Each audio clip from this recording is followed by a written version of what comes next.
Contract writer? Was it in crayon? Yes, definitely. Magenta. Oh. I should look at that closely then. I had my son fill it out, so it may not be super legible.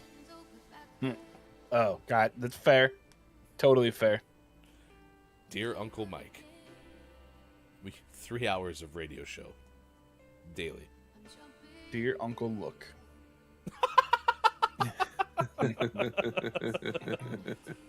Today is National Superhero Day as well.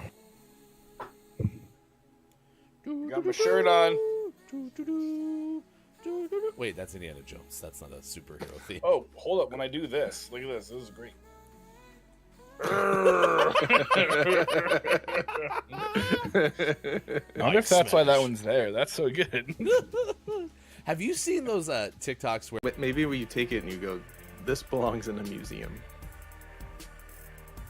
And Yeah, who knew that Indiana Jones was actually a villain who was just committing theft.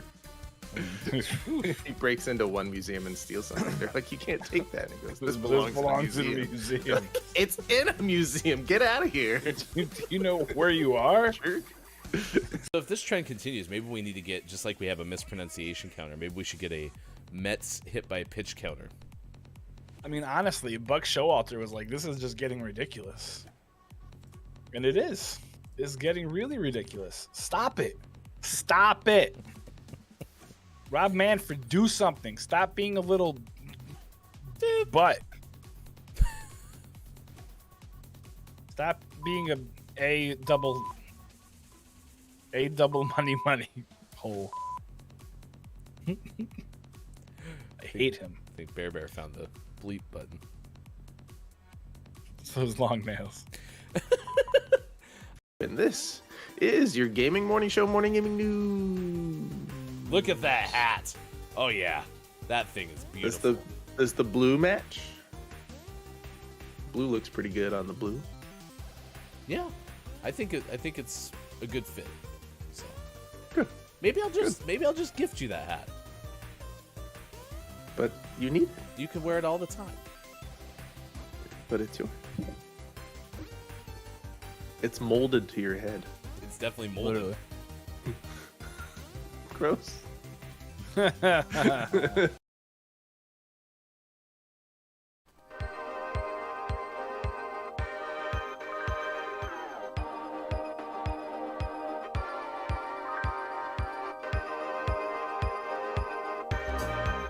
Gaming Morning Show.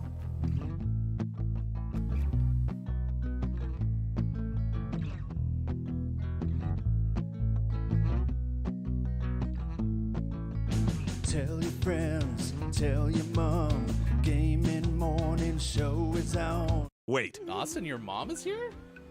No. Why did I look over where Bob is? Austin, your mom is here? Is she over there? I sure hope not. Is she in the box? Whoa. I haven't seen her in like 2 days. Get out of here, Beelin. I just got the new marble tile installed and you'll mess up the grout. Besides, like our friend Oh Guitar Boy said, Sorry, KK. it's time for the clinically acclaimed Gaming Morning Show. Or should I say, award-winning. And we have a clip of the year, friends. It is the Lost City of D live. Glad we won. Woo! Burp, burp, burp. Kiki Low is in search of something. I need a D that works. There's the D. Searching in the universe because the D is currently broken. Gaming Morning Show won clip of the year. Oh my gosh.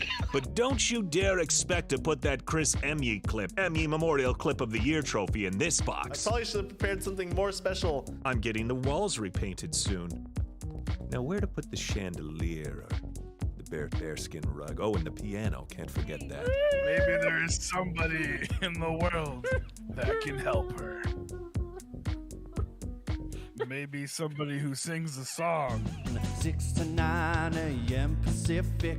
If you wanna get specific, I couldn't imagine any other place to go than to start the day with the Gaming Morning Show.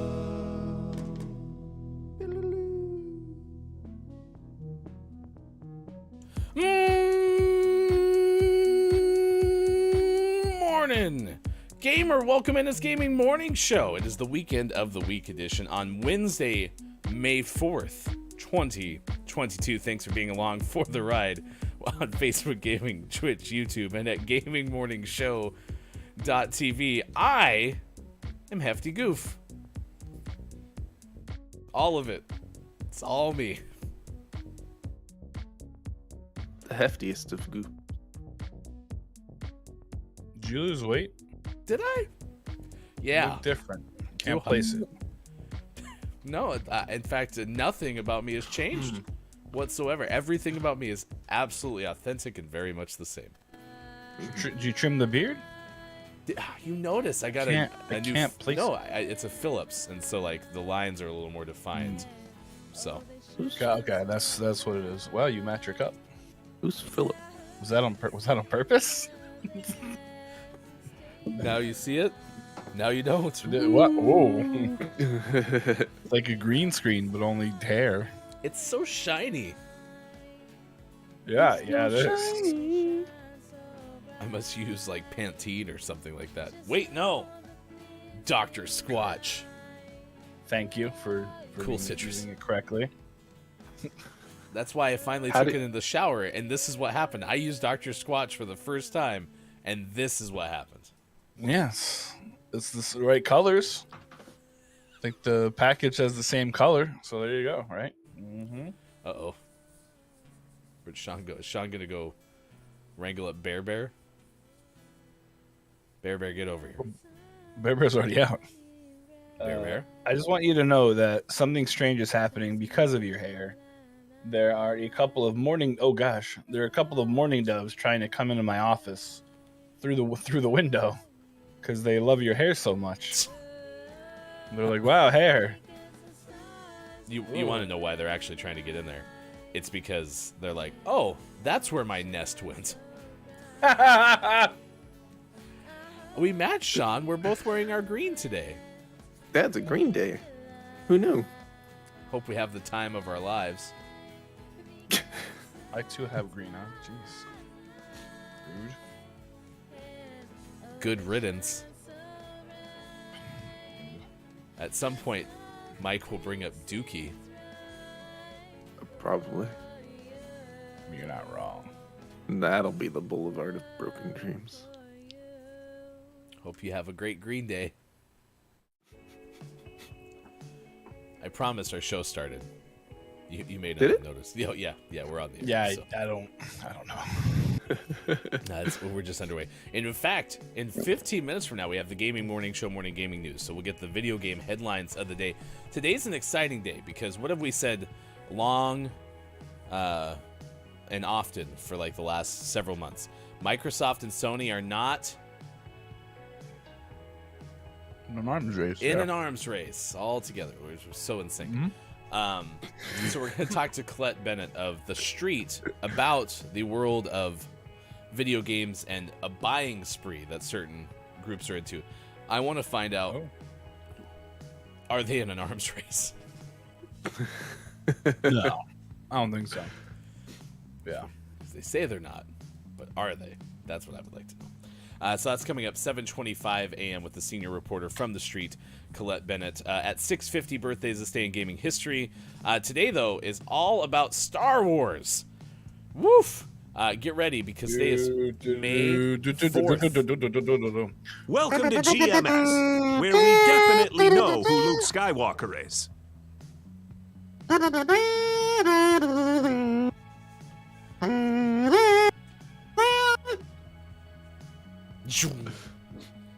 If I had read one of those. Zoom. Zoom. Oh no!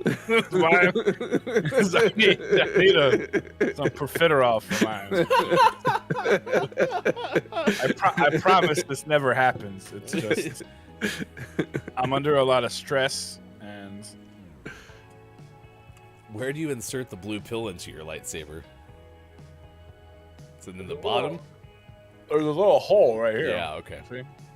Okay. Or, You can figure it It is great to see everyone. I am JF Downs is here. Groggy or Die also checking in. A warm welcome to our official head of research and development, K-Laugh. K-Laugh has checked in. Scott Chick was here for the pre-show, is stepped away because the father-in-law had made an appearance. So not here right now, but I'm sure back. Groggy says, Mike, your lightsaber needs to talk to your doctor.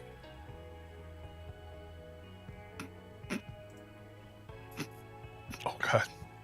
Mike! Sorry. We every time we time anyone out, it never goes well. We just need to stop. Spoiler tease.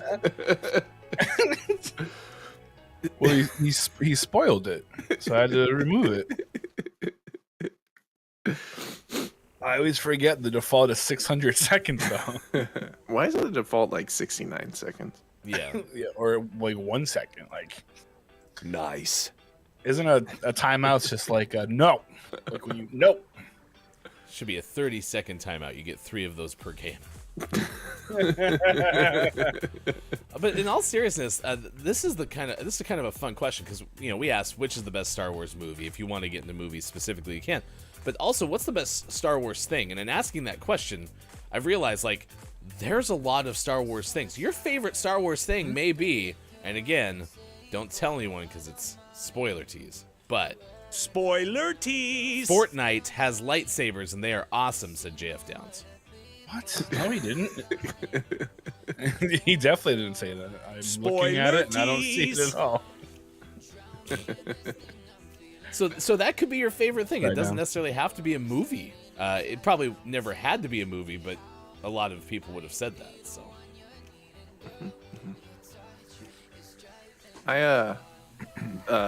They did these shorts, animated shorts, Star Wars Visions, recently, where they told Star Wars stories in different anime groups, companies told short stories in their style.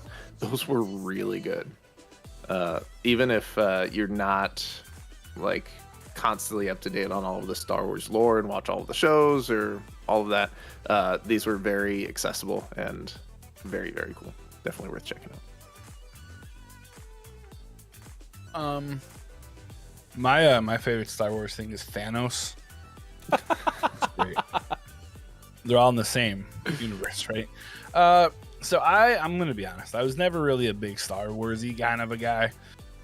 I always trended more towards comic books. I don't know. I like Star Wars. They're Star Warsy. I like Boba Fett. Actually, the Book of Boba Fett's was one of my favorites because I've always just been a big Boba Fett fan. So that was really cool to kind of watch. Like Boba Fett, like legit, just kick some arse. That was pretty neat. I hate Star Trek. Sorry, Greg says Mike was more of a Trekker, not a Star Trek. I did not like Star Trek. But I mean, Star Wars was fun. I took a girl on a date to see Episode 1, and it was terrible. Not the date, the movie. But and then, of course, I was a Wookiee in running shorts. So the girl looked at basketball Mike. shorts. It's like, my favorite part of that movie was Jar Jar Binks. What was yours? And the date was over. I just left her. I was like, get out of the car. She's like, what? I was like, get out. Good morning to Papa Paz. The original 3 movies were the best. I mean, that's where your debate will probably always go, right? Is which of the trilogies, I guess, were the best. I think this is kind of interesting because we have some news about Palpatine making a return, and that made me think of Robot Chicken, because that's probably my favorite Star Wars things are all the skits in Robot Chicken, many Those of are which center around Palpatine. So I don't love Star Wars like at all. I don't even really enjoy the movies, but those bits in Robot Chicken crack me up every single time. They were very funny. They're top notch. He answers the phone. He's like, "You go for Palpatine," or something like that. Oh, it's Darth Vader. What happened? The Obi-Wan trailer did drop. The official trailer dropped today. And holy spicolies, that looks great. Damn, All you hear at one point is, and I was like, oh my gosh, Noise. Why was he spitting? Is he congested? Does Yep. he need mucus relief? It is Actually, you know allergy what? season. You know what my favorite Star Wars thing was? As a kid, one of my favorite things to do was to talk into the fan and pretend I was Darth Vader. Is that a Star Wars thing? Because that was great. And I'm very disappointed that now kids can do like talking to their phone, and it turns them into like Darth Vader. They'll never know the glory of standing like behind, or in front of the fan, being like, "I am your father," and your parents being like, "What are you? Why?" Okay.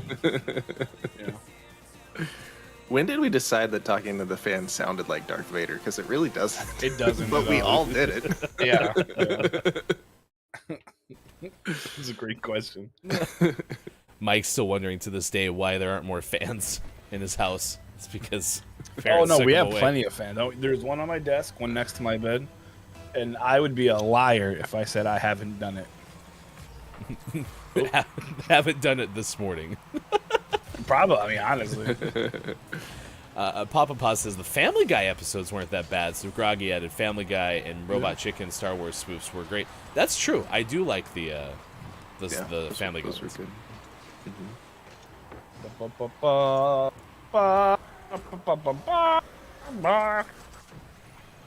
A chicken can play that pretty well. Yeah. Wasn't that part of the Robot Chicken bit? I think they had that. Probably. thing. Huh. Yeah. Did you watch the Robot Chicken ones? No. Oh, I got to put them in the Discord today. Yeah. They're pretty okay. So we have that coming up. Also, apparently Spider-Man 3 came out 15 years ago. The video game came out 15 years ago today. That's unfortunate.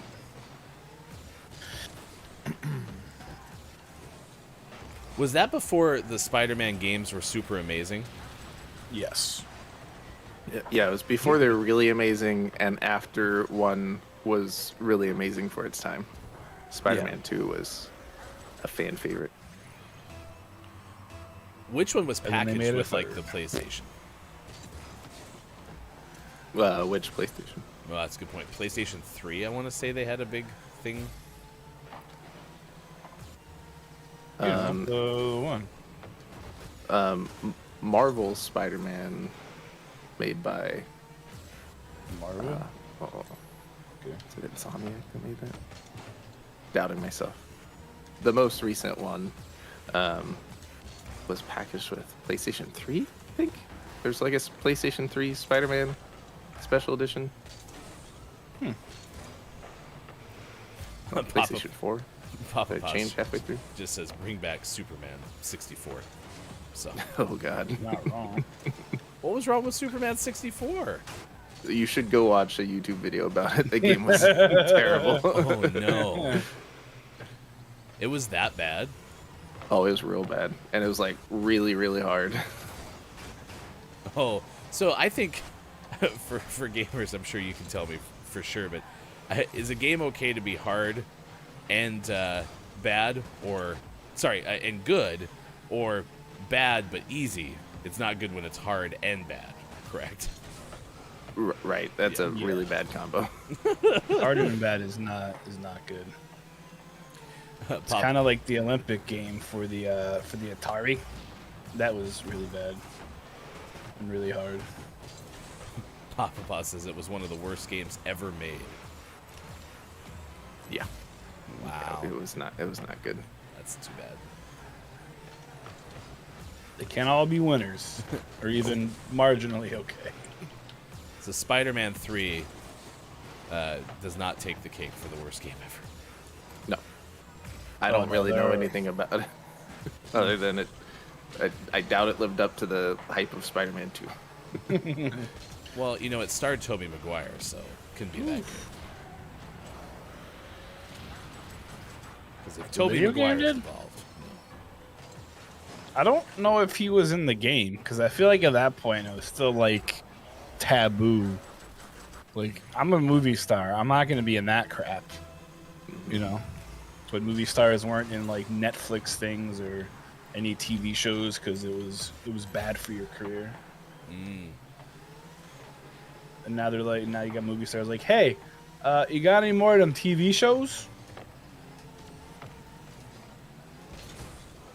It's like the Dave Chappelle skit. You know, you got any more of them TV shows? You got any more of them video games? Why is that? Is that because the royalties are so good now? Maybe. I think it's just honestly. I just think it's quality of content. Like, Yeah, I think it's just being more accepted as an art form, and yeah. Because it used to be like only washed up actors would be on TV shows or in video games or yada yada yada. But I think now it's much more widely accepted as like, oh, this is cool. This stuff is amazing. Like TV series. Oscar Isaac in Moon Knight. Like Oscar Isaac's a big name, and yeah, it's a Marvel IP, but it's not. There's a really good chance Moon Knight will never be in a movie, and he'll just kind of be a standalone character. And to get somebody of like Oscar Isaac's ilk in that is incredible. So you said something interesting about Star Wars being Marvel, tongue in cheek and all that. But because now Disney owns both of them, do you ever think you'll see like a crossover? No. The universes are too different, in my opinion. mm-hmm. I mean, I don't even know when Star Wars is really set. it was I think it was a long time ago. Far away. Yeah. Yeah. So we have more of an idea of where Marvel is. So it's too specific. Marvel is. Yeah, and even with like multiverse stuff in Marvel, it's still I don't think would fit well. I think if there was any thoughts of a crossover, there would have been like a mention at this point, since you have so much intergalactic stuff now with the Guardians of the Galaxy and with Thor, like like a Tatooine like mention or something like that to just kind of provide like a little Easter egg. They've had more than ample opportunity to do so. I mean, granted, you can't never say never, right? Mm-hmm. Like there's gonna be a point where this starts to wear down. I hope that point doesn't come for a very, very long time. But there would be a point where they're like, well, we need something new and really fresh. And then someone will be like, oh, what if Darth Vader fought Thanos? And you're like, oh my gosh. So I could see it happening somewhere down the future, but I think the probability is pretty slim. Thanos is Darth Vader's uncle? What? Yeah. So it's like, what? I am your uncle. What? Not knowing anything about both the way that you two do, I kind of was thinking that would be the case where it's like, okay, we've melted all of the new stuff we can do within the vertical, right, of each universe. Now let's cross them over, and by that time Disney will own everything on the planet. And is that the Fresh Prince? Did he just show up in Marvel? In West Tatooine, born and raised. It's 6:26 West Coast time, 9:26 out east, 2:26 for those watching GMS in the UK. May the 4th be with you. Star Wars Day is our topic of the day on this morning radio show that plays games. Coming up, birthdays, this day in gaming history. That's going to happen 25 minutes from now. Groggy says, in Fortnite, anything can cross over. Yeah, maybe we'll just all be in a big Fortnite at some point. Yeah, perhaps. Big old Fortnite. Big old Fortnite. We have a Allen Iverson reference. Love a good crossover. Which is Allen great. Iverson had a great one. Nice work. And then we have a practice reference too, which is great. Practice? Practice? We're talking about practice, man. We have a story from comingsoon.net. That's going to be about Palpatine maybe making a return. We'll have that coming up. We'll tell you the days of the day in just a little bit, and we'll check in with Lickets Maiko at this hour. A bear rooting through a truck closes itself in a car outside Connecticut. A Connecticut home. So we have that story coming up in just a little bit. But right now it's time to get the video game headlines of the day. Here's hashtag video game expert Sean. Good morning. It is Wednesday, May 4th, 2022, and this is your gaming morning show, Morning Gaming News. Bear Bear, have you been to Connecticut? Moo. He says no. Moo? He said moo? Oh no, sorry, I was clearing my throat. Moo. That makes sense. That's the very common way to clear your throat. In our first news story of the day, the Prince of Persia: The Sands of Time remake. The development is shifting to the original developer of the game. This is from Wesley LeBlanc of Game Informer. This is a beloved entry into the action-adventure series. The original 2003 release. What have you done to me? I read that as 2003. I blame you for everything. It was originally developed by Ubisoft Montreal. And Ubisoft announced that it was remaking The Sands of Time, but with Ubisoft Pune and Mumbai handling development. It was originally set to release in January of 2021, but then it got delayed and delayed and delayed. But now it's shifted development back over to Ubisoft Montreal, and might actually come out. We'll see. Can they also reboot the movie and make it not suck? That's a much more difficult task. The make it not suck part.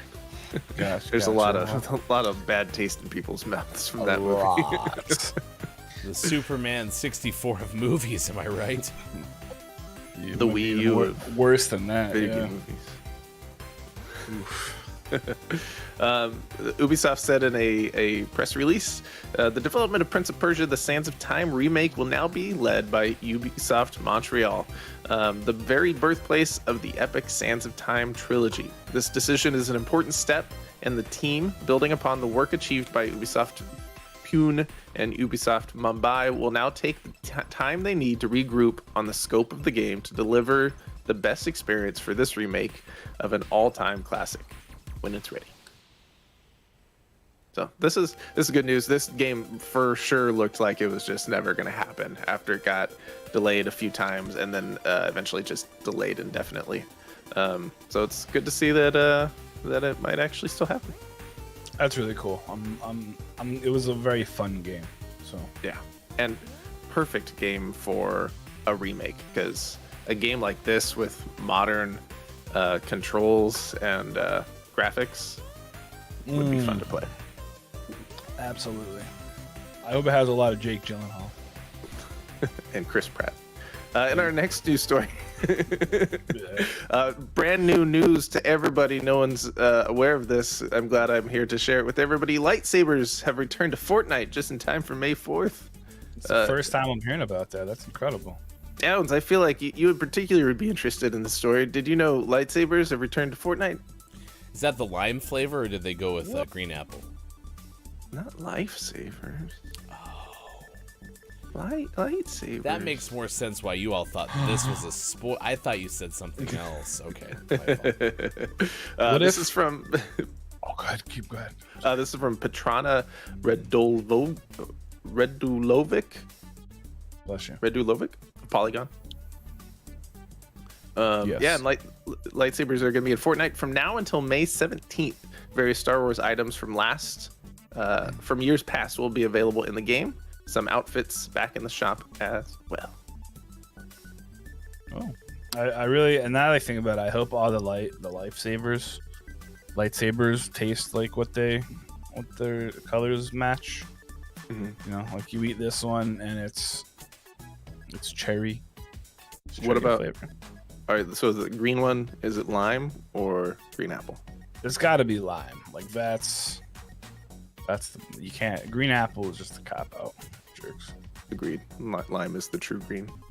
Yum yum yum yum yum. Do you think anyone's ever made a red candy apple flavor just to really mess with somebody? No, but they should. Also, I mean, I just figured out like a marketing. Like we should market this. Remember those lollipops where you pushed up and they had oh God, what is it called? Just the hard candy inside where it was different colors and you'd like put it on your finger and you'd push pop, I guess is what it was, right? Mm-hmm. Mm-hmm. What if you made that but marketed it like a lightsaber? I like it. Millions. And the green will be green apple. Your 6th grade teacher would have hated that idea. Probably. What's And the another red will green be red flavor apple. it could be? Uh, So lime, green apple. Cilantro. Oh gosh. I helped. This is a cilantro flavor. Wow, it's like the Bean Boozled, but worse. gross. In our last news story of the day, Xbox has revealed a new controller color. This is the new deep pink wireless controller. This is from Ryan Dinsdale of IGN. That's right. It's just a pink controller. But the name Deep Pink is kind of funny too. It looks like a Kirby controller, to be honest.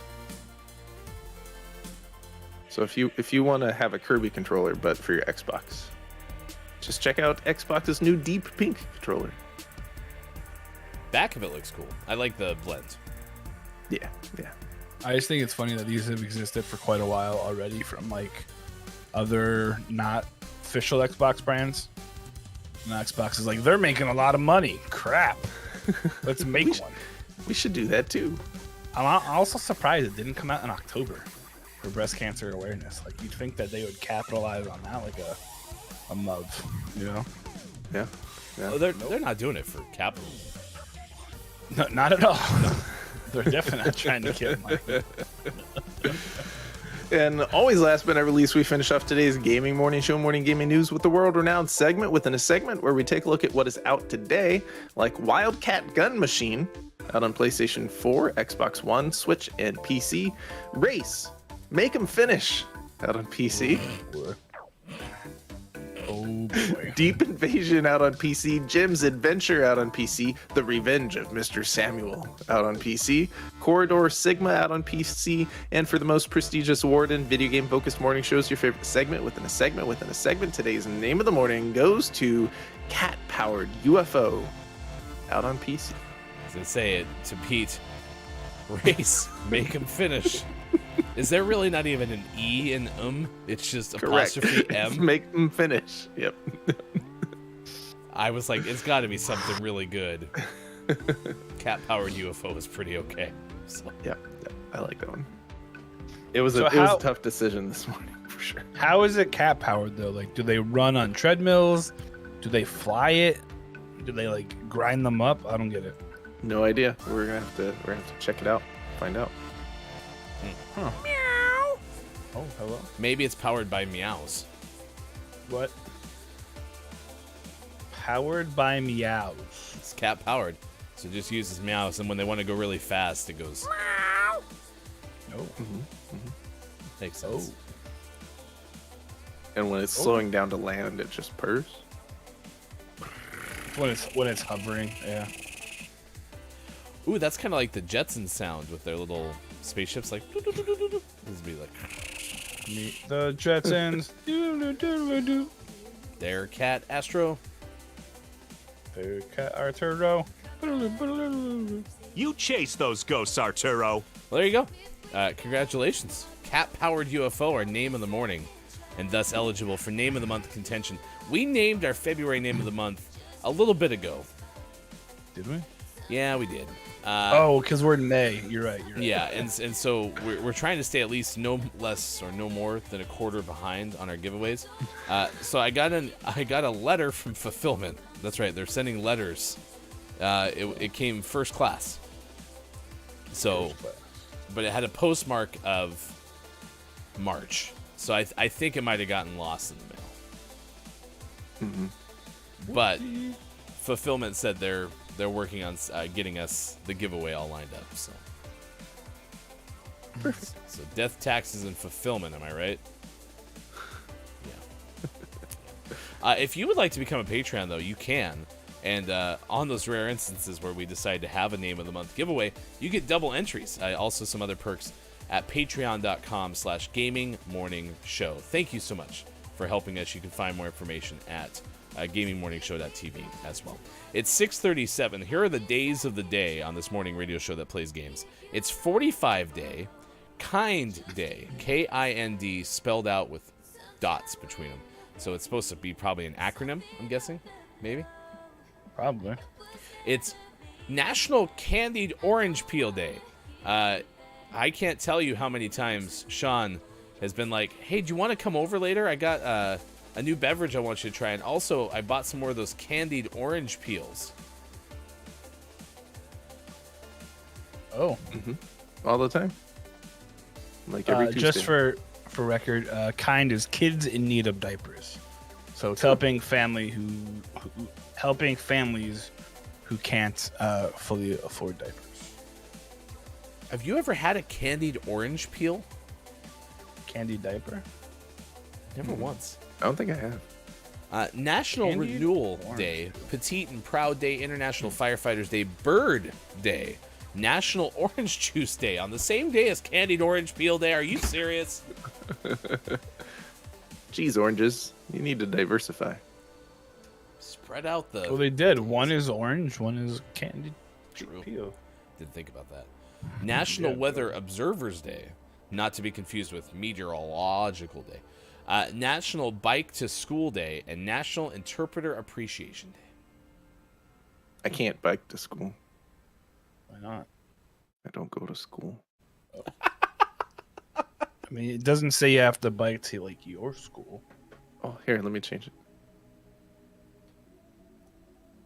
Now it's National Bike to a School Day.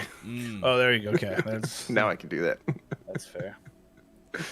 Followed closely by Don't Get Arrested Day. Not in a creek. Day. Bike to a school day, but not creek. Like where your kids are. So Yeah. then you're like, I'm just visiting my kids. Not like a random, like, let's go to this school. See what they're doing. Looks fun.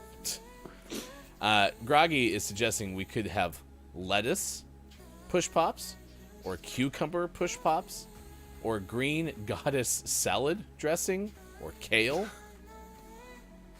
What about like honeydew? Actually, Nice. that'd probably Nice. be better in push pop form than in melon form. Yeah. Honeydew melon. No, we're gonna make a candy, and the green is gonna be green apple, and the red is gonna be red apple, and they're just gonna taste the exact same. I mean, green apples and red apples do taste different. Yeah, but in candy form, they're the Yeah. same. Okay. All right, 6:40. Let's get what Maiko is tracking at this hour. First and foremost, let's talk about some bears. Not bear, but bears, I guess. From Ben Hooper, a Connecticut man had to call wildlife authorities for help when a black bear closed itself inside his mother-in-law's car after searching for his truck. Oh. Cody Gelati said he noticed the lights were on in his mother-in-law's car outside of the family's Cornwall home. When he went outside, he discovered the door to his truck was open and his daughter's car seat was on the ground. I think he opened it up and there was no food in my truck. There was an empty McDonald's bag and a couple other things in her car. So I think he just kind of moved things around my seat looking for stuff. Couldn't find anything and then left. Went into my mother-in-law's car. Gelati contacted the Connecticut Department of Energy and Environmental Protection, which dispatched an environmental conservation police officer to the home. Gelati used a rope to open the car door from a safe distance. And the ENCON officer fired off a beanbag round to haze the animal and get it to flee the area. It was really, really scared when he got close to it. It was almost like a deer in headlights. It was stunned, Gelati said. He said damage to the inside of the truck was minimal, but the interior of his mother-in-law's car was destroyed. He definitely let loose in there, Gelati said. Oh, no. Ridiculous. Uh-oh. Uh-oh. That's unfortunate. What are you doing in there, bear? What are you doing? You letting loose in there, bear? Letting loose is a very generic term. I'm curious what exactly, like how loose. Pretty loose. Loosey goosey. Well, you know, as they say. I wonder what the detail cost. 6 economies, 7 economies, 0 economies, 69 economies. Nice. Nice. I need to run. A crown just came off my tooth, so I'm gonna go to the dentist. Oh no. What were you eating this morning? I may have been eating cinnamon bears.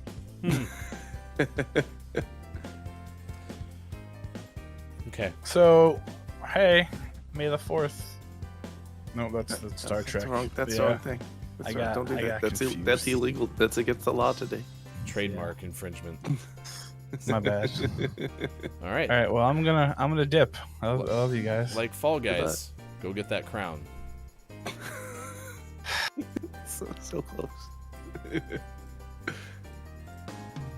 Good luck, Mike. If you had Mike needs to go to the dentist to get a crown, you can put that on your bingo card because that actually just happened. I noticed he was eating something kind of sticky. Yep. Those cinnamon bears, they'll get you every time. He did say he has a big thing for cinnamon candy, so Yep. makes sense. Yikes. Come on, that Fall Guys reference was pretty good. Fall Guys, you get crowns. It was, but you said Fortnite, didn't you? No, I said Fall Guys. I hope so. I think, at least in my mind, you said something about Fortnite. Got to get that crown, and I thought that was the joke. Was you mixed up? Did you know Fortnite has lightsabers? Nonsense. Good morning to you, Brennan. OMG, what is that? Ryan's power levels are over 9,000. See, I think I am on the verge of being a character in the Capitol in a Hunger Games movie. Yeah, you are. You know Stanley Tucci's character in the Hunger Games movies? Yes. He's one of my favorites. Mm-hmm. And he has this laugh. Pretty good. Where he's like, ha ha ha ha ha ha ha, and I love it so much. So maybe I'll just be a Stanley Tucci character. So, all right, we got Colette Bennett showing up in just over 30 minutes from now. We'll talk about the buying spree in video games with the senior reporter from the street. Quiet Gaming is here as well. Groggy says, you said Fallout Boy, actually. Actually, yeah. Go get those crowns. Was this a game of Fallout Boy? Am I right? Nice shot. Thank you. Although, Brennan goes, you do also get crowns in Fortnite. I know this because I play that game often. No build mode. I for sure have tried it like I said I was going to. Every single day we get done with the show, and I go through and make sure my update file is done for Fortnite and Apex Legends and this game. And every day it is. And every day I only play this game because we're actually playing it on the show. So, if you want, you know, maybe on Friday or something, we could play Fortnite last hour. We could. I just don't know if It'd you'll be worth here. trying. I was doing a mental check. I think I'd be here for the first game for the last hour.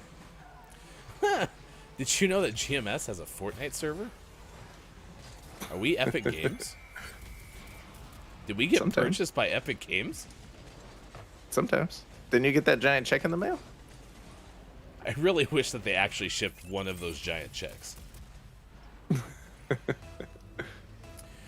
Yes, so Mike did just apparently lose a crown whilst eating cinnamon bears. So,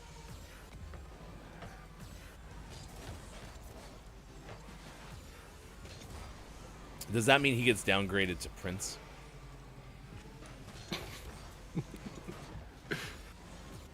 I don't know how any of the royalty things work.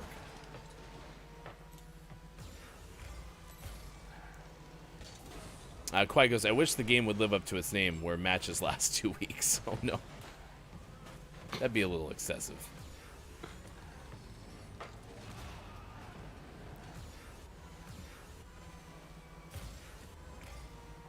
It'd be like a game of cricket, wouldn't it? How have those ever lasted that long? I know they're like can be multiple days, right? Someone help. F's for Mike, been there. I've never had a. I don't even know if I have. What's a crown? I don't even know if I have a crown. It's a. I don't know why they exist. but it's like in my mind, it's when your cavity's so bad they can't just fill it. They put like a whole like little cap on it. A crap on it. Please, nobody go to a dentist that craps on your tooth. That would not be an actual fix to a problem. That might actually create more new problems than old. So.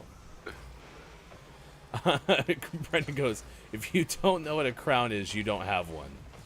Okay. That's fair. Because I have a whole bunch of fillings, but I don't think I have any crowns. So. Same. I don't think I have any. I don't have any crowns. Just some fillings. According to Groggy, Mike, because he lost that crown, has now been downgraded to Prince of Persia. So. Oh. Remake Ubisoft edition. Montreal.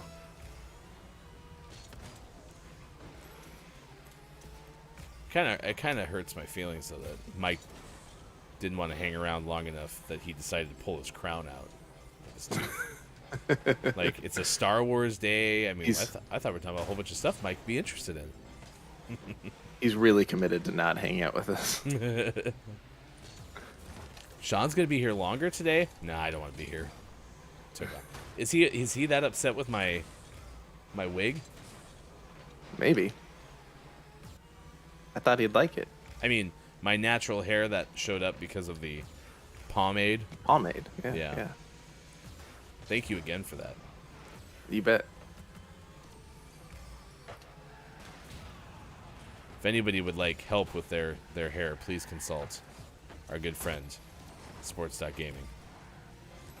Doctor of Hair.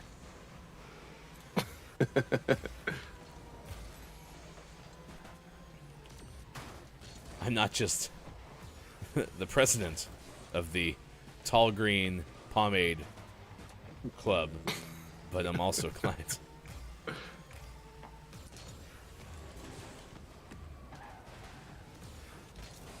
Can't even trust Google, said Quiet. The first result says the longest cricket match was 9 days. The very next one says the longest was 12. Well, which one is it? Maybe different leagues or something, Quiet? Maybe one of those is ongoing right now. Real-time updating.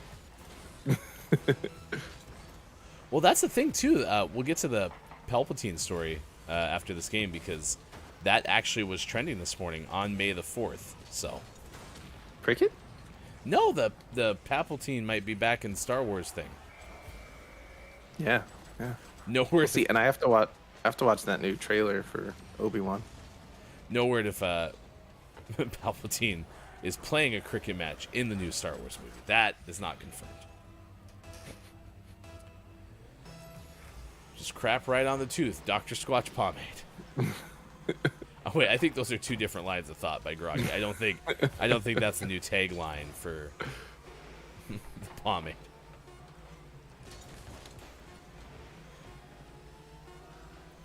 Our pomade, crap right on your tooth. That Groggy is says, not a new Dr. Squatch product. I need mail order of Sean's back cracks. Wait, what? Can you send some of that pomade with you? Have you ever called a chiropractic adjustment a back crack? No. Okay. Do you have any intention to start calling it a back crack? No. Okay, cool. Good talk. Losers. 6:51. Thanks for being here. We appreciate it. 9:51 out east, and it is 2:51 for those watching GMS in the afternoon. I am Hefty Goof. That is Sports.Gaming, left side of your screen. We're 30 minutes away from Colette Bennett joining us from the street. The reason that I do have my fabulous hair that got Brendan to go, what? Is because you, chat, helped us raise over $500 for the Trevor Project. Find out more about the Trevor Project at thetrevorproject.org. Thank you for doing that. Sean has been penalized, I suppose, by having to wear a hat every day. So when you have to go to work, how much time are you spending now fixing your hair? The last couple days hasn't been bad, but there's definitely the risk of it just being all matted and terrible, and it'll take like a whole 5 minutes to fix it. I'm sorry that we've caused you so much trouble in your life. So far, so good, though. A big May the 4th be with you to Keith. Thank you for being here. That is our topic of the day on this morning radio show that plays games. What is the best Star Wars thing? I said Robot Chicken. Anything with Robot Chicken, I'm a big fan of. What'd you come up with? What is your favorite Star Wars thing? What did I say? Or one of the top things. I'm a big fan of I talked about Star Wars Visions, the shorts that were in different like anime styles that released recently. Those were pretty fantastic. I also have a soft spot for Star Wars Shadows of the Empire on the Nintendo 64. Not that it was an amazing game, but I played that game a lot because it was one of the like 5 games I had for a while and played a lot of that game. I did eventually beat it. It was a very difficult game for being a young child. Groggy had said earlier Lego Star Wars, and I'm kind of in that wavelength too, because I didn't watch a lot of the Star Wars movies attentively. I think I've seen them all, but like I don't get a thrill. But I had a PlayStation Portable, and I played a lot of the Lego games for Star Wars and Indiana Jones, and I probably learned more about those two franchises through the Lego games than I did actually through the Star Wars, or through actual movies. So Nice. Good morning, T1. Empire Strikes Back is the best Star Wars movie. That was the last one or the second one in the first trilogy? That was the second one, the original. So, New Hope, Empire Strikes Back, Return of the Jedi. Correct. Look at me! Hashtag Star Wars expert right here. Welcome to GMS, where we definitely know who Luke Skywalker is. This news comes from comingsoon.net, I believe, in a recent appearance at the Imperial Commissary Collectors Convention. Star Wars vet Ian McDiarmid. McPyramid? Has opened up about the future of the popular sci-fi franchise. Following his 2019 return in The Rise of the Skywalker, he teases that fans should expect to see Emperor Palpatine again in an upcoming Disney Plus series. There you go. I think the spaceship flying dynamics LucasArts made for the made the fans for sure. That might be like the biggest part of this whole thing, is what the visual aspect that was created from Star Wars. Yeah, I mean, there's a lot of visual effects techniques that were popularized by Star Wars and invented during the making of Star Wars. Like going back and watching some of the behind the scenes and making of, especially the first movie, is pretty fascinating, because just the ingenuity that they had with a relatively small budget compared to, future Star Wars films. They did some pretty amazing things.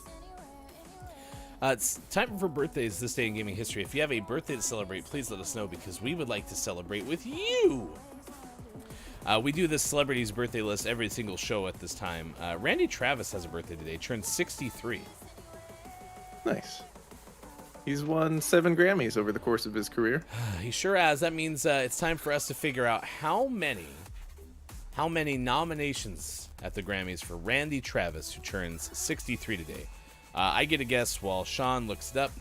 I am going to go out of 7 wins. Those were over 12 nominations. Ooh, so close.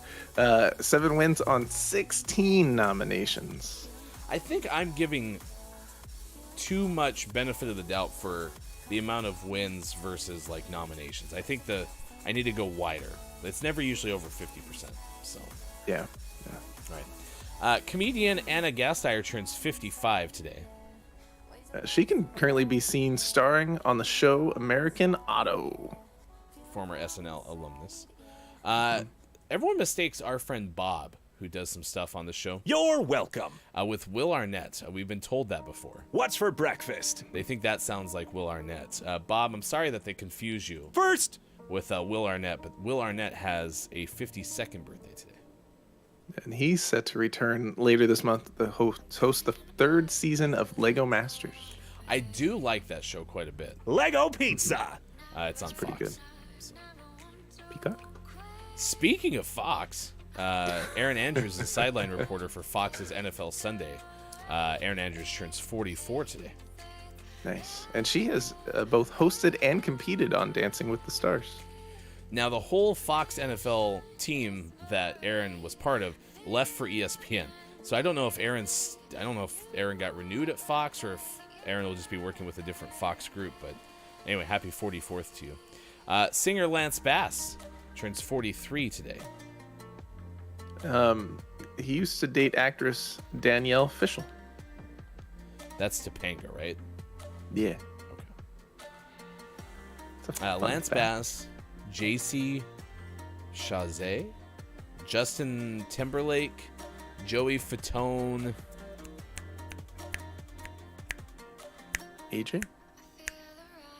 AJ Thompson. McLean. Damn it. Which I only know because it's in the caption of this picture.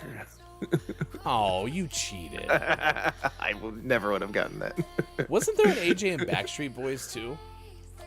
You've already gone beyond my knowledge. Back streets back. All right. I'm wearing green hair today.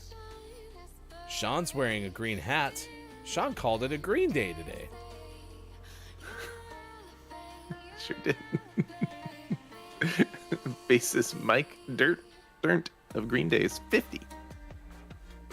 Someone from Green Day is 50 years old. Yeah, they are. Any others? I didn't see anything. Oh, it's jazz bassist Ron Carter's birthday. He's 55. That's pretty fun. I think that's it. Audrey Hepburn had a birthday on May 4th as well, but Audrey Hepburn is dead. So. Mr. Fuji, wrestling manager, has also passed away and had a birthday. I loved his apples. He didn't make the apples. That's it. Oh, Yeah, okay. didn't Fuji. make the mountain as far as I know either. So. Okay. Well, it's the legacy. Look, it's Myco's in chat now. T1 said Star Wars should make a New Hope prequel to explain Obi-Wan on the same planet as Luke. And look, it's Myco, who's on his way to get a crown. Says you should check out Obi-Wan trailer on Disney Plus. Ooh, do we have answers? Reveal. Maybe. I have to watch it during the break. And you should post in our Discord too. If you'd like to join our Discord, we invite you to do that. So. This day in gaming history, 1999, the U.S. Senate begins hearings on marketing violence to children. Great. It makes it sound to me that the Senate's like, hey, we should market violence to children.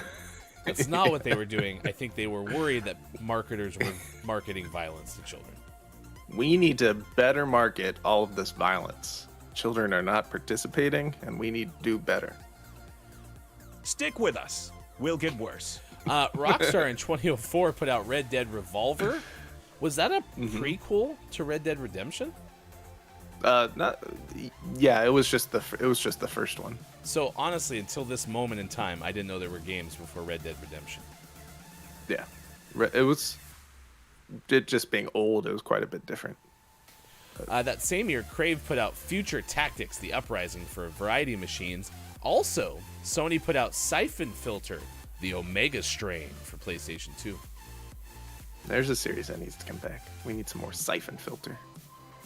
All right, I'm looking up PlayStation 3 Spider-Man 3 because I swear it was a bundle, and I thought that the 3 on the cover of the PlayStation 3 was the same 3 as what was on Spider-Man, the movie trailer or movie poster. I thought they came out at the same time, but you're saying the best Spider-Man movie of like the old group was Spider-Man 2.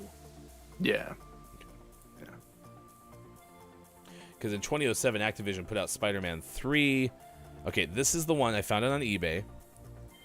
And it came out with Spider-Man 3. I think I'm actually right. I'm going to post that in the Discord. That also came out for Xbox 360, Nintendo Wii, PlayStation 2, and then many other machines. And PlayStation was like, you know what? How about we just get it for ourselves? And no Spider-Man game ever went out on anything else ever again. Maybe. 2011, Udon Entertainment released the first chapter of a 3-volume manga, Mega Man Gigamix, in North America. Manga Man.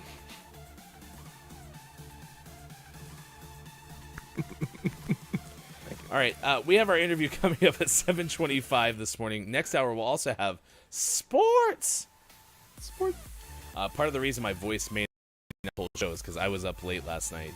I ended up watching all of the Calgary Flames second and third periods. I had stuff going on before the game, and then I had to get up at like 2 in the morning. So I'm very, very tired. My voice will hopefully hold up, but we'll tell you who won between the Dallas Stars and your Calgary Flames. Shrouded in mystery. Who knows? It's a good night.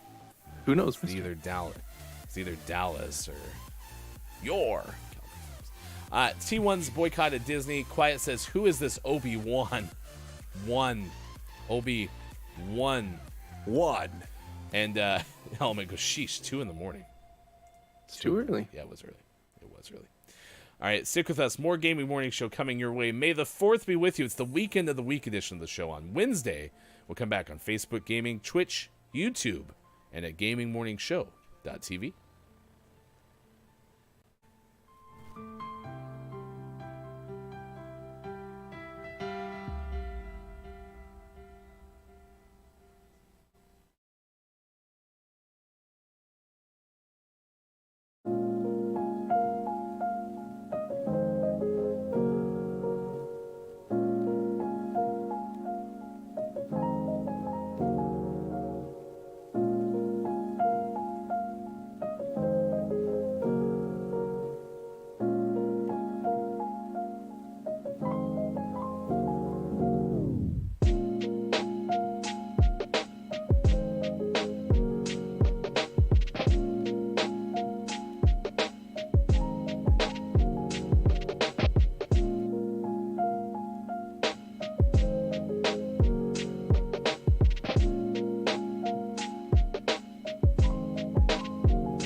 Felt like I was stuck in chains. All this time with you, I took the pain. Knew that it was wrong to stay. So I told myself I'd walk away. I think I'm ready now, ready now, ready now. And I'm so over you dragging me down. Just wanna let it out, let it out, let it out. Feel so free, gonna shout it out loud. Without you, I'm limitless. There's nothing that you could do to break my spirit.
capo caper.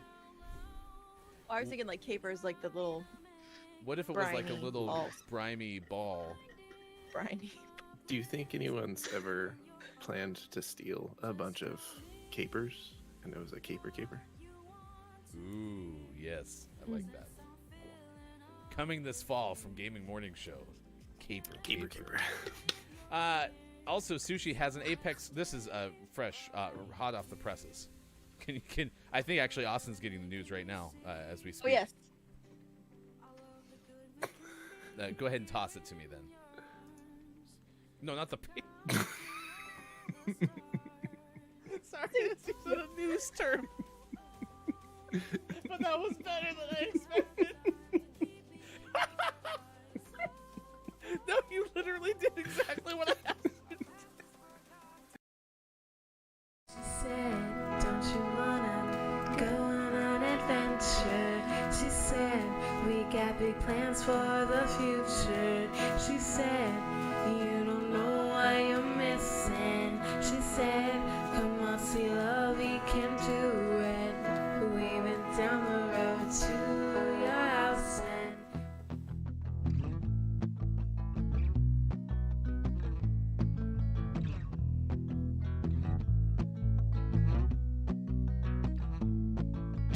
Tell your friends, tell your mom. Gaming Morning Show is on 6 to 9 a.m. Pacific. If you wanna get specific, come Monday through Friday and sometimes after dark. A daily theme with a question mark. We got gaming news and sports and Bob. Hefty, Austin, Mike, and Sean, the heartthrob. I couldn't imagine any other place to go than to start the day with the Gaming Morning Show. Coming up on Gaming Morning Show, today's interview and sports. Find GMS on Facebook Gaming, Twitch, YouTube, and GamingMorningshow.tv. Time for hour number 2, right now. Morning! Gaming Morning Show continues. Thanks for being with us. It is Wednesday, May 4th, 2022, and you can find us on Facebook Gaming, Twitch, YouTube, and at GamingMorningshow.tv. So I'm wearing this cool little hat. It's really neat. And I like it because it was birthed from Pomade. Our friend over there on the left side of your screen, Sports.Gaming, is wearing hats all week because we raised over $500 for the Trevor Project, thanks to you, Chad. And that was kind of an incentive we had. And so I'm not allowed to wear hats. And so Sean, who is the master of hair in all of our GMS land, advised me on how to make my hair look as good as his. And so you give me this pomade, and the last couple days, it's made my hair really long and bright. And today it's made it spiky and green. But there's something else I didn't expect. I'm also prepared to do lunch service because I have a hairnet.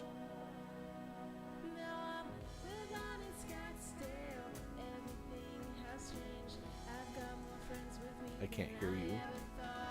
Sorry, you're not missing much. It's pretty fantastic. Let's say, for example, somebody was unfamiliar with wigs. This is completely not related to what's going on the right side of your screen.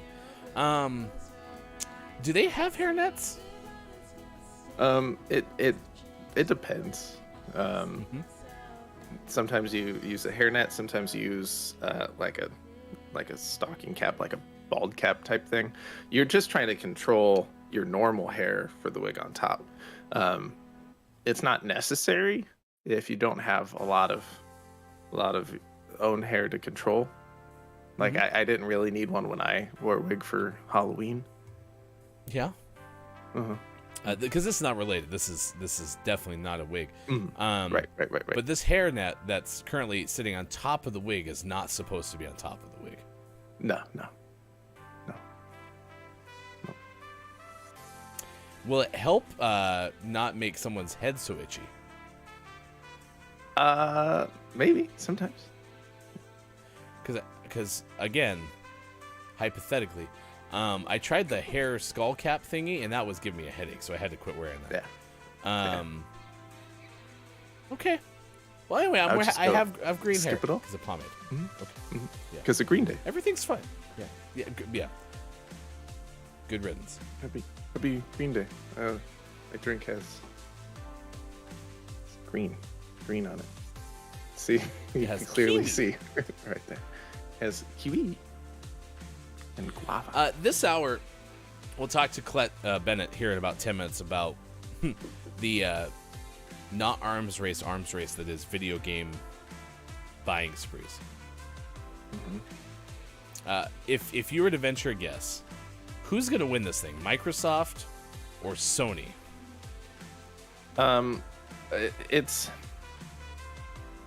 I think we will all either win or lose.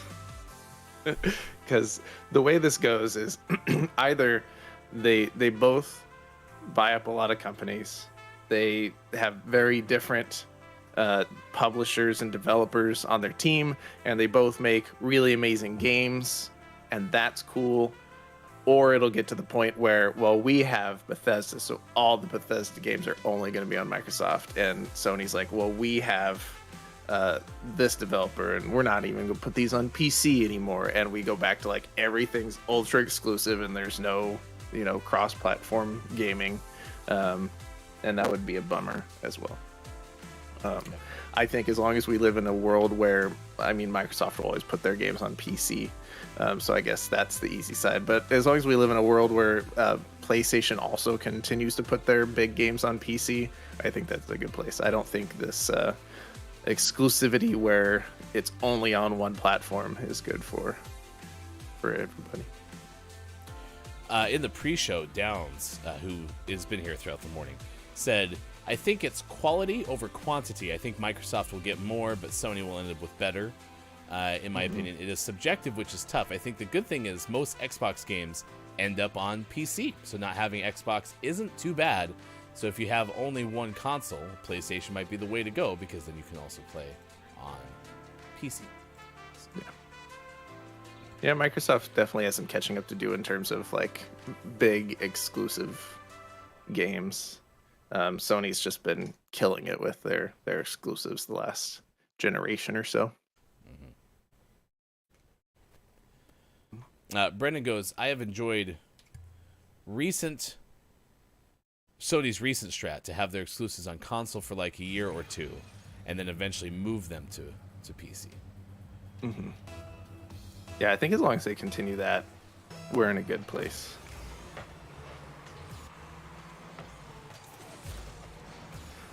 We'll see what happens. There's a lot to be determined. I'm also interested in asking Colette about what's going to go on with Netflix, because we've talked a couple of times about Google, and that was Stadia, and then Amazon has its streaming game service, and I'm not even insinuating that's Netflix's strategy, but I'm just curious. I'm curious where Netflix, because they seem like they have money, and they do, and it's definitely complicated by the fact that they're being hit with a lot of negative publicity right now with everything going on, and they're losing subscribers left and right, and so it might turn into a situation where now it's a move out of desperation to try to create a product that people want to pay for again.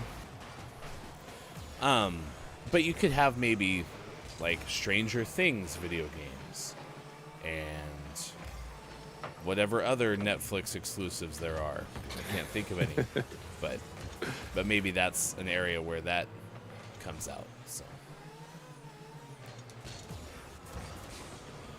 look, it's Myco. Netflix lost 20% of the viewer base. Brendan goes, Netflix is money, but they are spending $30 million an episode on Stranger Things, more than Game of Thrones. Wow. Let's see, maybe AT&T / HBO need to get into video games. Yeah, we'll see. I think I feel like it comes in waves where companies that aren't associated with video games are like, hey, we should get in on this video game thing. And then in a lot of situations, they try it and they're like, oh, this industry isn't, can't just print money just because you make a video game.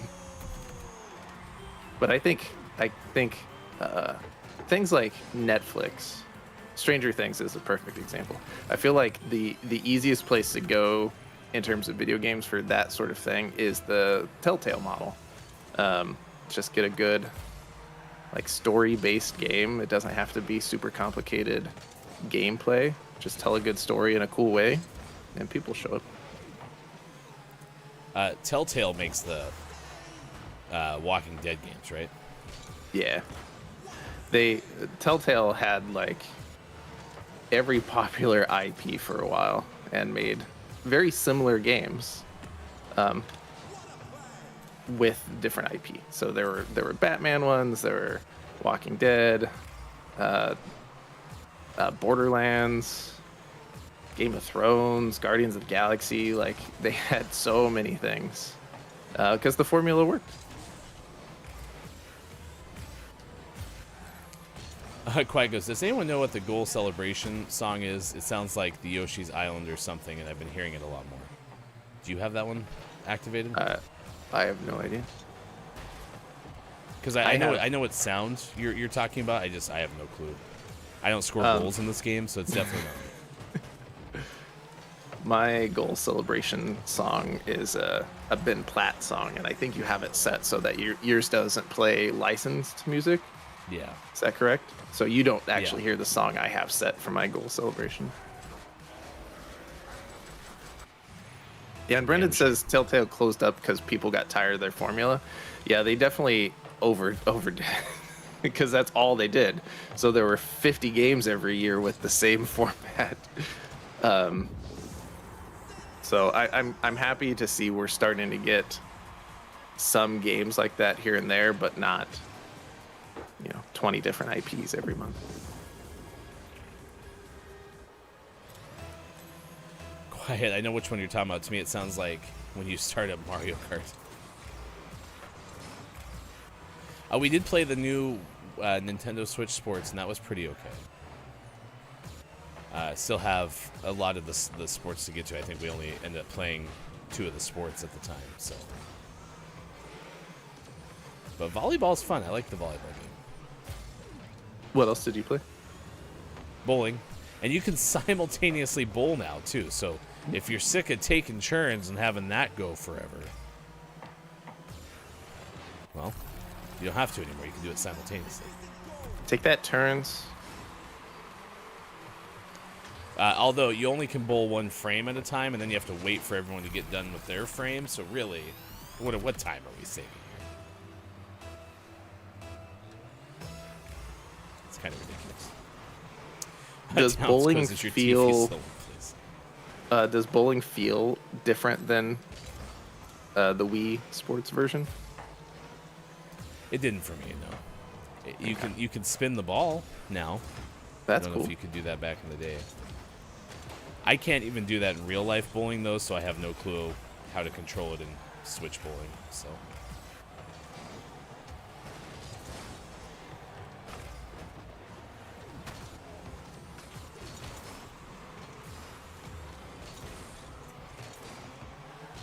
Nice. Man, I really thought I was going to get you an assist there. Yeah, I think I only hit you, maybe.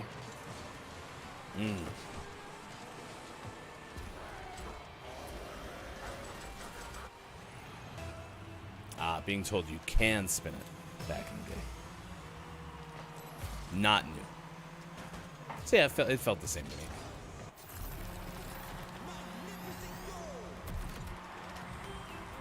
Oh, there it is. Madness from Epic Games, Quiet.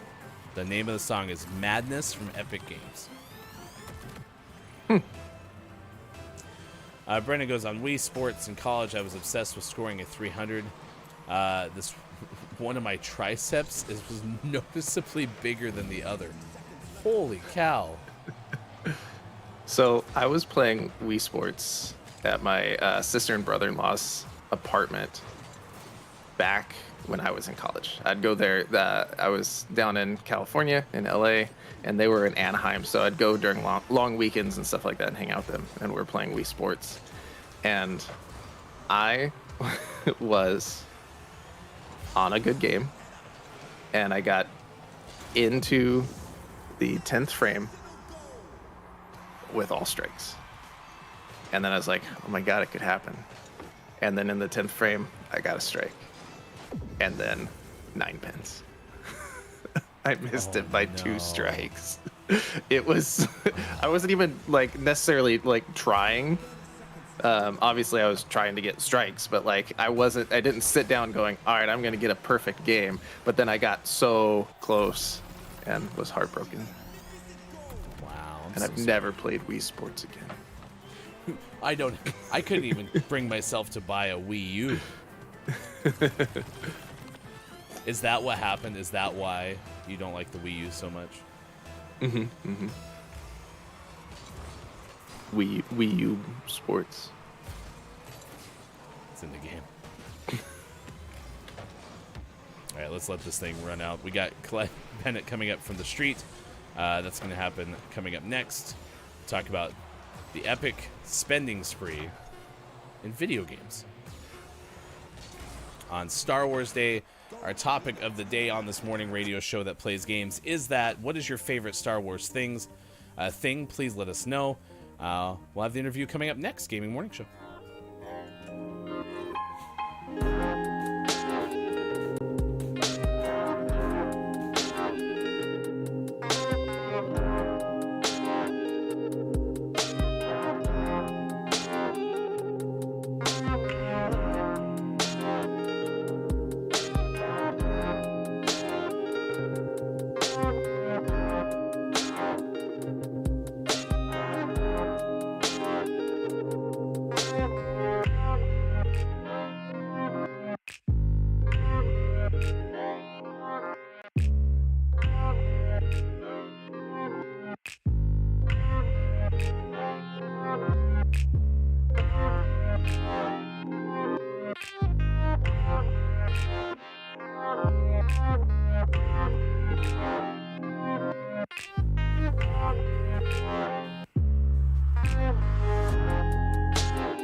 Gaming Morning Show continues. Thanks for being along with us on the Wednesday edition of the show. May the 4th be with you, and we are excited to talk about the buying spree in video games as Colette Bennett joins us now from the street, senior reporter there. Good morning to you. How are you? Good morning. I'm great. Thanks for having me on. Absolutely, and this is a very relevant topic to our show because here's kind of the TLDR, right? We have been joking a long time. Every single morning, Sean wakes up and he gives us the Gaming Morning Show Morning Gaming News where we recap the video game headlines of the day. And he says Sony and Microsoft are not in an arms race, but it really seems like they're in a race to acquire as many studios as possible. So let's start with that. What do you think? Is there an arms race? Yeah, there's definitely an arms race. I think what I'm seeing more of like trend-wise with them is that Microsoft obviously at this point is gunning to acquire Activision Blizzard so they can like basically bump up on that, like biggest, highest revenue producing, biggest names in the industry. And that will certainly help them deal. But at this point, I think that most of the big names are like, well, if we can't come up with some wild and amazing innovation that's going to push us above the others, let's buy them. So, we're seeing a lot of indie studios get snapped up, right? And I mean, at this point, even Netflix is in the race. Like they're buying, small studios like Night School, and they're like pumping all this money into, I think I did a story a few days ago that they're planning to release 50 mobile games by the end of the year. And I was like, wow, okay, that's wild. And also, I don't know exactly how that's going to help them like recover from like the terrible earnings just posted, but hey, maybe. So yes, I 100% go to circle around. It's an arms race. all the way. Except Nintendo, who's like, we're not going to play this. They never do. Nintendo staying the awkward third party in video games as they do. Speaking of Netflix, and you mentioned the timing of this is really interesting because they're struggling, and obviously the way business works, it's not like they were struggling. They're like, let's do video games. This is something that's been building for some time. Do you think this could be fortuitous for them and good timing that as they're building up their video game side of things, as they're struggling, or could this just be one more nail in the coffin for them? It's so hard to say because, like, I've been a long time Netflix subscriber and I like their content. And to be quite honest, I'm still watching like exclusive content from them that I'm, liking. But I think on the bigger picture, a lot of people are, the way we are, right? We're like squirrel, like when there's like a new, of any kind of streaming service, let's go see that, let's go see this. And when Netflix first stepped into that space, they pioneered it. But the problem is that now all these other places are like, we're going to copy your formula and we're going to get this show and we're going to get these people and whatever. And I think that try to handle this many options at a time, so it could be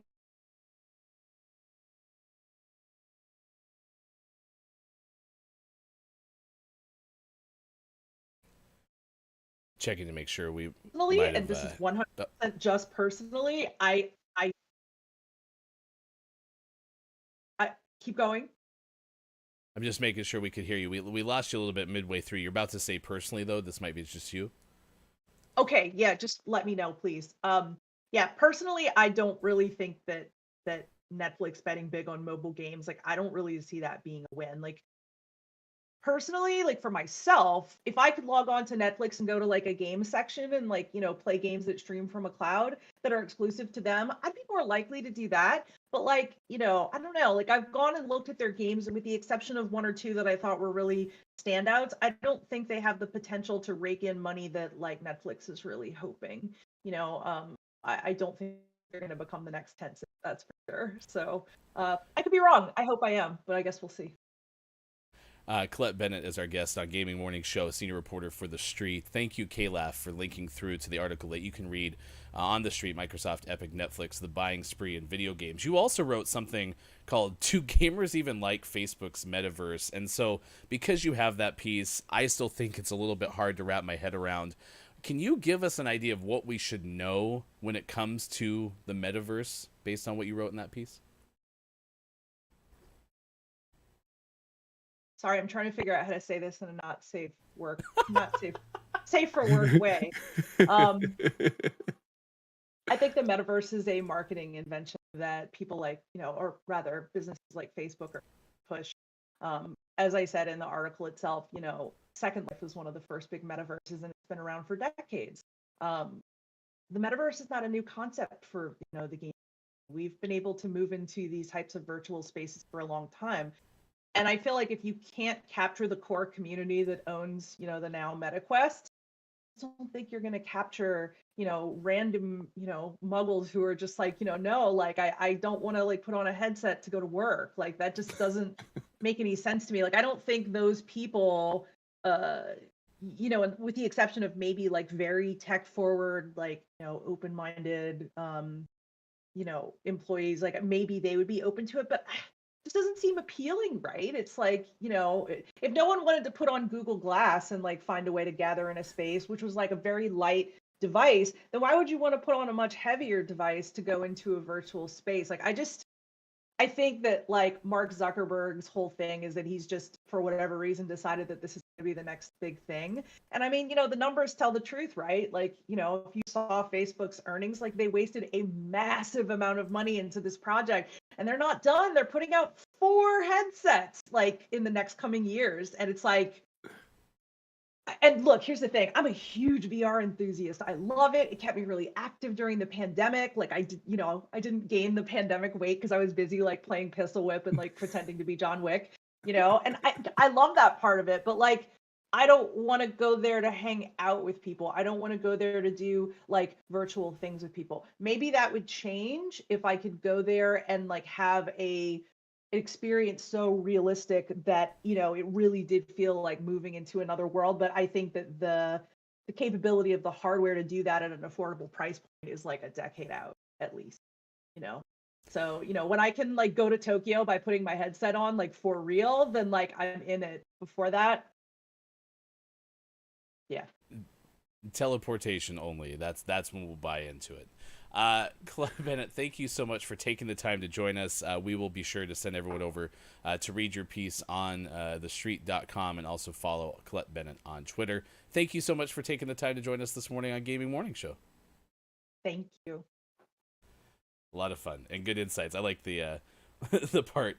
Let me find a way to say this that is kind, basically, I think is what Colette was trying to convey. And that's hard to do. Hard to do because I think a lot of people are not even remotely interested. Yeah. That's what she wanted to say. Yeah, that was great. Yeah, and it's fascinating. It'll be interesting to see for Netflix in particular how this shakes out. If this ends up being positive timing wise for them, or if it just ends up adding to the garbage pile that's currently on fire. I feel like there's supposed to be a better way to say that, but in reality, it doesn't seem like it's going well. I mean, even folks in chat were talking about, Netflix losing subscribers and those kind of things. Like, it just seems in the long run, maybe that's not going to hold out. For some reason, I guess being not like a huge Netflix person myself, I have this like weird feeling that everything will work out for them, but maybe I'm just being naive. Mm-hmm. Yeah, and in my mind, like, there's still I think of like the streaming platforms that are on my phone, for example, and I think of how often I open up certain ones, and in my mind it's still like Netflix is high on that list, but then actually thinking back to the things I've watched on streaming platforms over the last couple months, like a lot of them aren't Netflix. I don't think it is in that number one slot where it's like I want to watch something, pop open Netflix and scroll through things. That's not really the case anymore. Which it's weird because it like I said, in my mind it still feels like the go-to, but it's really not, at least for me. It's now 7:36 West Coast time. It's 10:36 out east. It is 3:36 for those watching GMS in the UK. Yeah, I'm just not enthusiastic about the metaverse, but I think it's just not my thing. I liked how Colette said the thing about, VR enthusiasts, right? And then this just hasn't really resonated with Colette. Well, if I had she made VR more, I would have been there. So she made a really good point. Like Google Glass, they couldn't even get people to buy into this sort of idea with augmented reality. And I feel like that's an easier stepping stone for people that aren't already excited about VR and VR gaming and stuff like that. Like my parents, they don't play games like that. They don't have VR headsets. They would never be interested in putting on a VR headset for metaverse type activities. They might be more interested in like Google Glass AR type stuff, but that didn't catch on. So yeah, interesting. All right, while we're talking, let's get a trailer or a clip from one of the most recent episodes of GMS Plays Banjo and Kazooie. Also, there's an extra life up here. Why not get that too? Although this is continuing to be our deathless run, so we don't really need it, but it's just fun to collect. The latest episode of GMS Plays Banjo Kazooie is available. In fact, we are up to 7 episodes of that. What is the next couple of episodes? We'll have one tomorrow and we'll have one Saturday. Kind of where are we at with the series so far? Well, we are entering, and behind the scenes, I sat down and recorded the remaining Banjo episodes last night after the Flames game. That might have been a mistake. But we're entering into the hard part of the game, which is Rusty Bucket Bay. So we have to get through that, which is the hardest level, of course, and has the hardest Jiggy of the entire game in it. Into Click Clock Wood, which is another long level, not quite as hard in my opinion as Rusty Bucket Bay, but it definitely has a lot to do. And then right into the finale. So I think we have 5 more episodes coming. Wow. Downs goes, I love the ongoing feud between Sean and the Fact Box. That fact box, it just gets worse. Does We're it? rivals. Yeah. Yeah. 7:39. Mike had a jet. Mike is in the chat because probably in the waiting room. Where are you at right now, Mike? Because Mike was eating cinnamon bears, as one does on a morning radio show that plays games, and had a crown come out of his tooth. Not good. Not good. I said, what is a crown exactly? And Brendan goes, if you don't know what a crown is, you've never had one. I was like, okay. Done. Is Mike going to do reporting from the dentist chair? Hey, Mike. That is one of the most awkward things. I don't have a distaste for the dentist. In fact, I'm a professional because I go 3 times a year since I have such easily stained teeth. And I have also gotten a good relationship with my hygienist where I don't have to like answer, how was your weekend, while the pick thing is in my mouth, which is the awkward part. But maybe Mike doesn't have that. Had Mike been here, though, this is what Mike would have told you about. This is a story from NBC Washington. Mark Seagraves has the story. Angry bird, wild turkey attacks people on DC Trail. Have you ever ran into a wild turkey? Kind of. We were walking in part of the town we live in, and there was a turkey. I don't think it was quite a wild turkey, but it was roaming the sidewalk for some reason. What are you doing, turkey? It's ridiculous. All right, well, here's the story. A man captured video of a turkey that was chasing and attacking him and another woman in a northeast DC trail. Again, this is according to NBC Washington. They were frequent cycles on the Ana Gasteyer Riverwalk.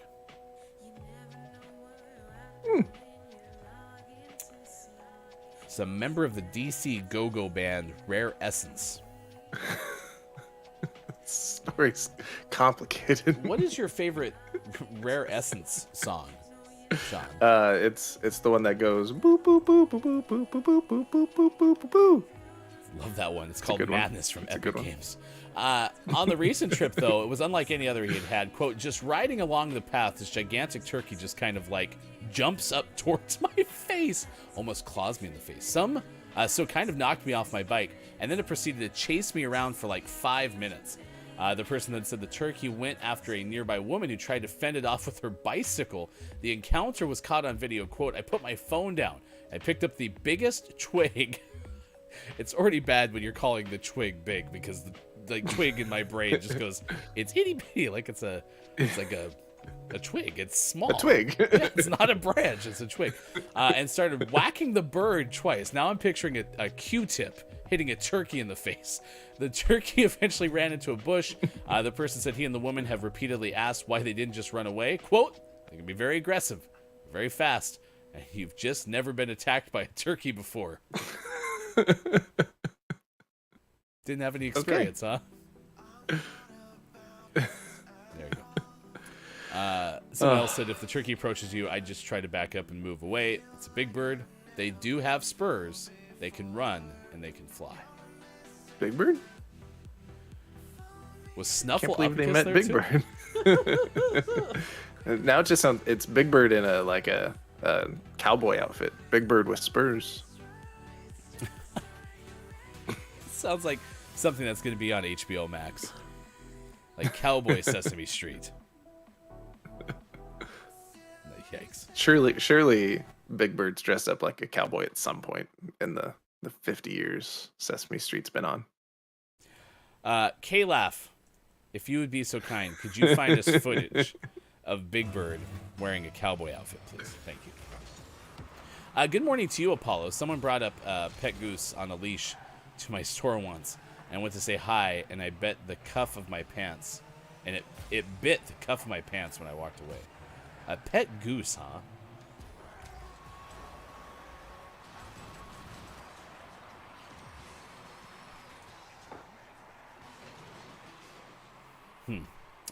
Michael goes, I was attacked by a peacock. The streaming service? That's what it sounds like, right? Yeah. It sounds like a Ring-esque situation where you get trapped in the TV. Or maybe more that's the Ring. You aren't trapped in the TV. The thing comes out of the TV and murders you. So it's more. Right. There was a John Ritter movie decades ago, might be mid-90s, where they get sucked into the satellite dish and they have to go up against someone. I think it's the devil, and like save their kids. I hope somebody even has some sort of semblance of an understanding of what I'm trying to describe. John Ritter, satellite dish. No idea. Look, it's Maiko in all caps, says, "Mom and Dad saved the world. I hope that's it." Did the devil go down to Georgia? The devil went down to CNN. I'm still going to make a deal. Is it really Mom and Dad Save the World? That is a far more generic title for what I think this movie was about. Like, I pictured it being like the Berenstain Bears book, like Too Much TV or something like that. Is it really Mom and Dad Save the World? Wow. That is a pretty bad name. Now I kind of want to watch it, though. Well, perfect. We'll add it to our watch party. Doesn't that sound like fun? I'm in. Okay. Let's see Tell me where when it and where. falls on the list. Fantastic Four, B-Movie, Legends of the Hidden Temple, every MCU movie, Hackers, Pride and Prejudice, and Zombies, Frozen 2, Christmas Comes to the Pac-Land. Thank you, Bob. A smaller list of... Independence Day, Knives Out, Ants and a Bug's Life, but at the same time, AI, Artificial Intelligence, iRobot, Goldeneye, Weekend at Bernie's, South of Heaven, Down and Dirty, A Love Story. Okay, that's still a manageable list. Mom and Dad Save the World. Only on Peacock. Oh, thank goodness. Okay. So what is Mom and Dad Save the World? Because now I'm very interested in that. Mike was saying I was talking about a show called Stay Tuned. Speaking of TV-based death traps, do you remember the video game Smash TV? Yes. It's where you play a game show, but you're put in an arena, and you have to, like, basically not die, and if you don't die, you win prizes and glory and money. That checks out. I think, actually, there was, like, an arcade version of it at one point. But I remember playing it on, like, the Super Nintendo or something like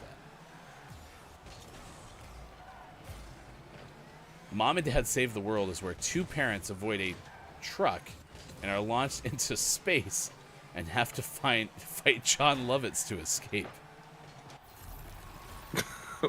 What?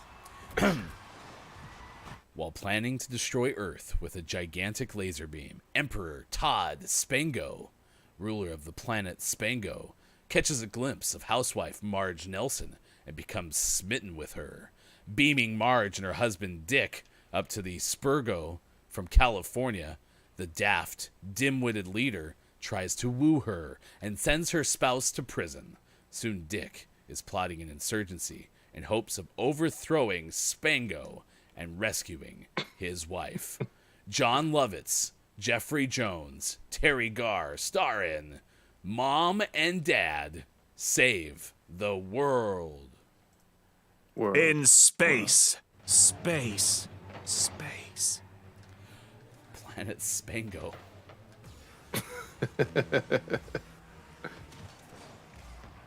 That sounds like something that would have been on an infomercial hosted by the guy who did the slap chop. Ooh. Love a good slap chop. Are you sick of stains not coming out of your clothes? Well, try Spango. Or Spango was like the prototype name for the Elastiputty or whatever that like makes everything better. The bettering putty. What's that stuff called? It's going to be the bettering putty from here on out. So Bettering putty. The putty, you know the bettering putty. It has a jingle and everything. Maiko says, "Look, stay tuned was much better." Okay. Oh, if you had put that right in the middle, then we were gonna look like we were really knowing what we're doing. Apollo says, "Revenge of the Sith is the best Star Wars movie, and if you disagree, you were wrong." Wasn't that no? That was Phantom Menace. So Revenge of the Sith was one of the early 2000s. It was episode 3, the third of the prequel trilogy. Nice. Yeah, I haven't watched any of the New Hope. Not New Hope. I'm so sorry. The Hope. I almost said Hope Solo. I'm just butchering this all over the place. Hope Solo. That's a character. So there was Solo, which is the Han Solo standalone. And then was there another standalone that had the word Hope in it? Nope. Okay. Cool. Rogue One. That was a standalone. I think I was thinking of Rogue One. Yeah. Brendan goes, "Oh my God, the movie stills of Mom and Dad Save the World are 100 times better than anything in my imagination." If you'd be so kind and Discord that, please. Movie was atrocious. The dialogue is the worst in the series. Look, it's Maiko. Rogue Hope 1. Help, Obi-Wan. You're my only Rogue Hope 1. Was Leia making a dad joke? Obi-Wan, you're my Hope 1. Nope. 750. 1050 out east, 350 for those watching GMS in the afternoon. Someone was saying that my coffee cup matches my hair. What do you think? It's pretty good. My my paperclip matches my hat. Actually, I think your paperclip matches my cup. It really does. Yeah. They're very similar. Either that or cameras are messing with us this morning. I'll bring you the paperclip later. We can test it out. Paulo goes, "I'm going to need some hair tips from you, Hefty." Well, here's all you need to know is the master of hair is on the left side of your screen. This all came from the pomade that Sean dropped off last night.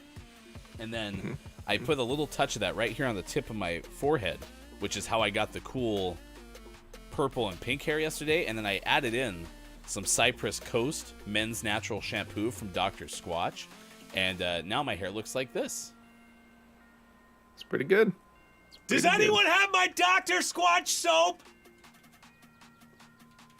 You know how I know Bob's fully back from vacation? He's jealous of my awesome hair. He knows Maybe that he has nice hair in there too. Have you peeked in the box lately? No one's ever seen Bob in the box. What happens in the box stays in the box? Yeah. But he might have Dr. Squatch soap in there because I get mine from Look It's Myco. I use a discount code DISCBRICK10, and that's how I got 10% off my first order, which included the Cypress Coast soap. When I crack open the bottle, it's covered in a good, convenient stopper to keep the stuff from falling out during shipping. But if you open that, that's how you access the soap. The soap for the hair. And if you do that, maybe 12 hours, you get this. Yep. All those experiences you have with using Dr. Squatch products in the actual shower. I just like to pretend that I'm outside a Dr. Squatch factory, and I have my nose through the hole in the box. Step 1, cut a hole in the box. Step 2. Step 2, put your nose in the box. Step 3. Sniff. And that's how you do it, babe. It's Dr. Squatch in a box. Lucas Michael goes, "Are you wearing a hairnet?" Yeah, so apparently my new hair also came with a hairnet, and I don't know why. But I'm Gotta keep your food out of the elementary school cafeteria food. It's funny. We're having square cheese pizza for lunch. And chicken sandwiches. Downs goes, I would not mind my hair to look as cool as Hefty's does today. We say Bob on the GMS 24-hour special. You saw Bob. You thought you saw Bob. That was a very elaborate Bob puppet. Ruse.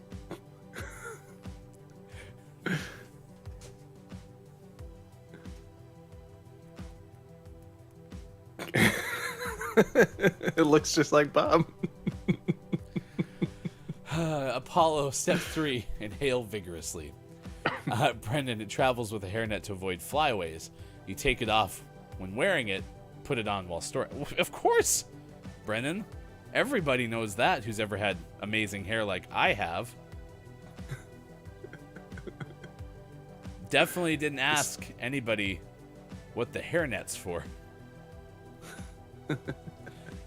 Oh. I'm excited to see what happens tomorrow. The magic pomade. The pomade. All right. 7:55 now. It's time for sports. Sports. Yesterday, your Calgary Flames, a dominant victory over Dallas?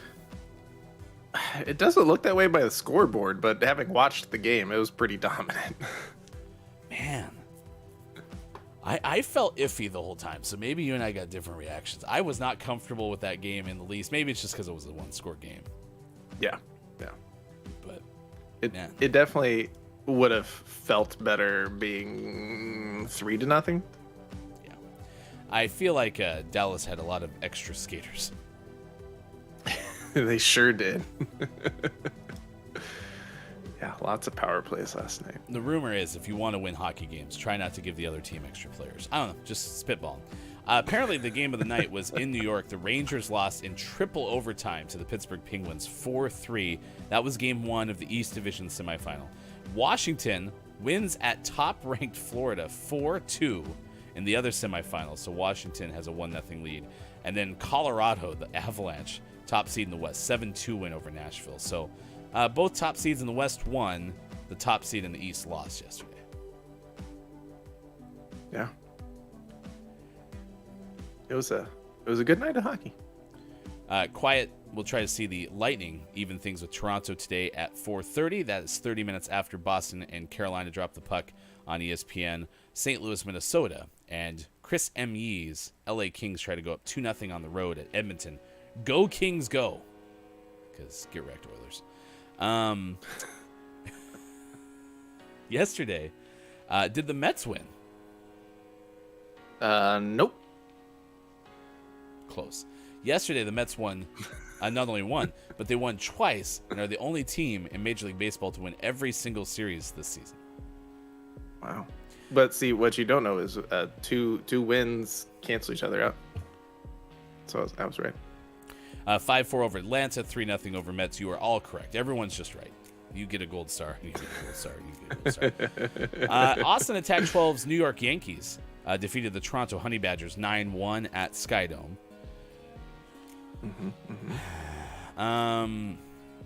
The Oakland A's, a 10-inning loss to the Tampa Bay Rays, 10-7.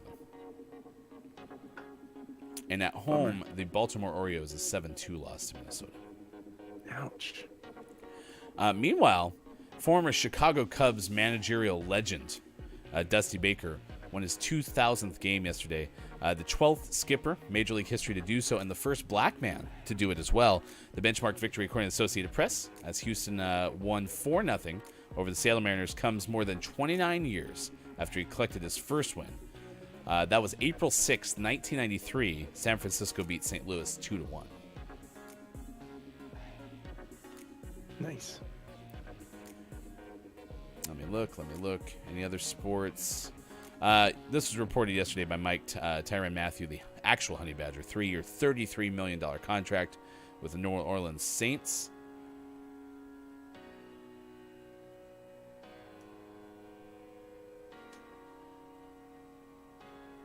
Yeah, I think that's pretty much all I have to report. Anyone else got something? Mike O says the first manager to win 2,000 games without ever figuring out how to run a pitching staff. Get wrecked, Dusty. We're a couple of days away from the first ever Miami Formula One race. It's going to kick off practices on Friday. That's the first ever race? In Miami that I know of. Wow. So I had just could be assumed that wrong. Miami and Austin were old hat, but it sounds like Austin's the only one. Yeah. I mean, there have been other Formula One races in the United States. Even if they've been in Miami, this is a new track or course. It's not even really a track. It's a parking lot.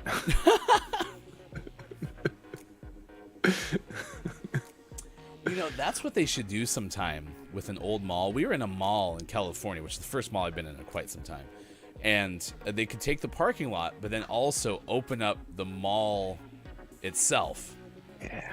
And have like the... I like where you're going.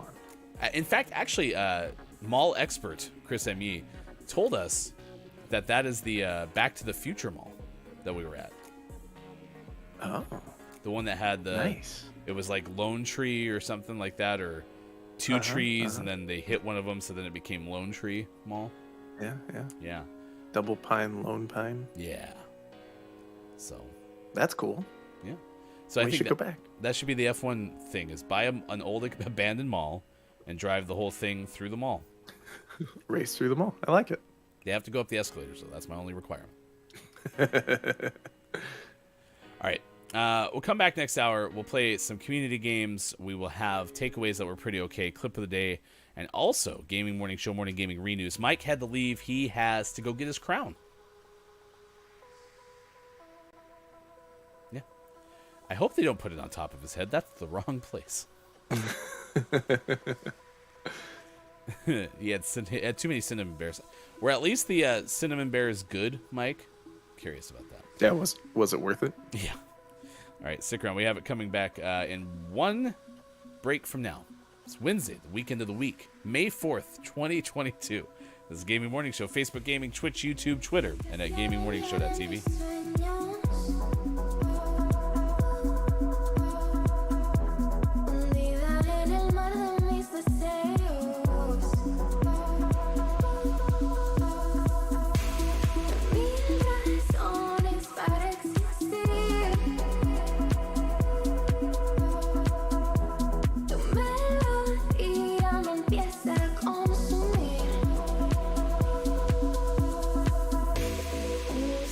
Say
Analist Morissette.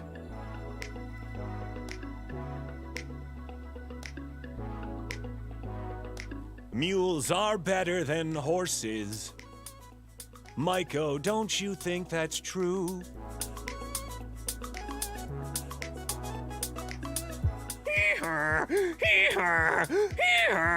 Pineapple on pizza. Thank you, Canada.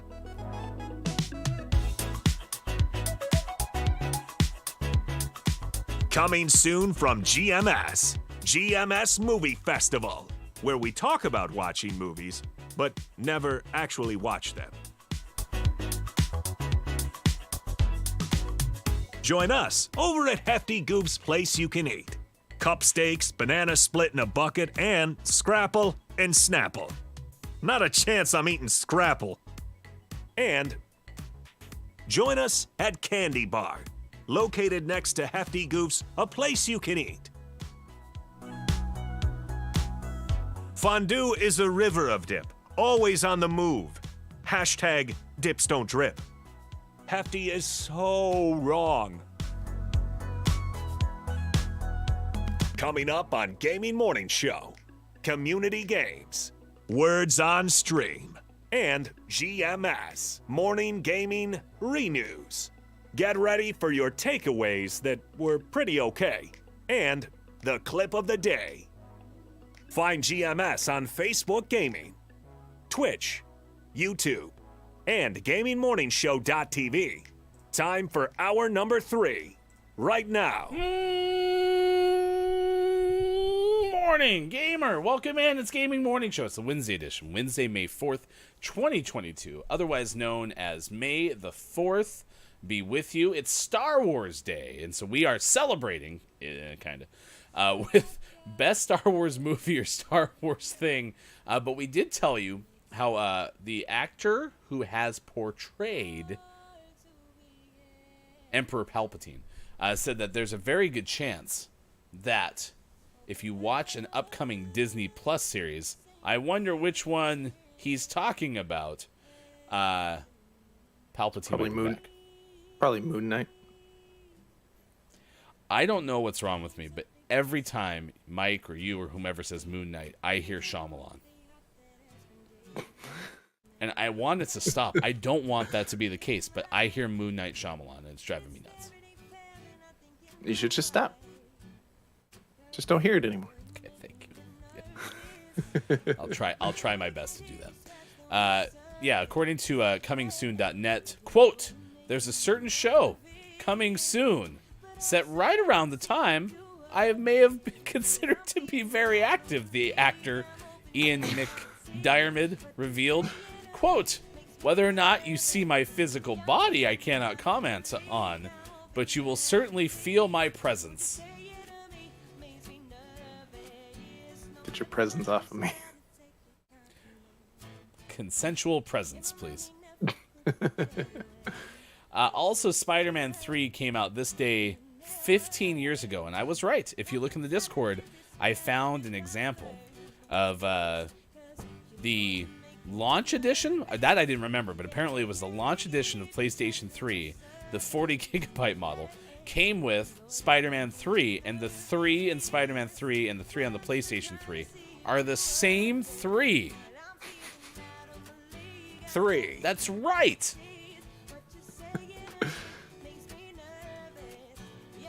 Three. Hey, Sean. Yeah. So there was a 3 on the PlayStation, as I mentioned, right? PlayStation 3. Right. And there was a 3 on the Spider-Man game, right? Mm-hmm. So they weren't alone. Mm-hmm. Were they completely different 3s? No, they were the exact same 3s, but they were with each other. 3's company. Mm-mm. I said mm-mm. Welcome in, Final Hour crew. The Final Hour crew is here. It's so good to see everyone. Look, it's Maiko, whose, quote, face hurts a lot. Yeah. I'm so sorry, Sorry, Mike. I actually honestly wondered why you had to take off so abruptly So is it extremely painful to have your crown fall out? I imagine so. I mean, it's covering things that are very sensitive. Oh, okay. Does it get down to like roots and stuff? I think so. Okay. I'm no tooth expert. Okay. Well, I hope you feel better. Yes, that is very unfortunate. Sorry, Mike. Yes. Okay. Thank you. Chris M.E. is here. Says, ouchie. Down. Same. SPANN.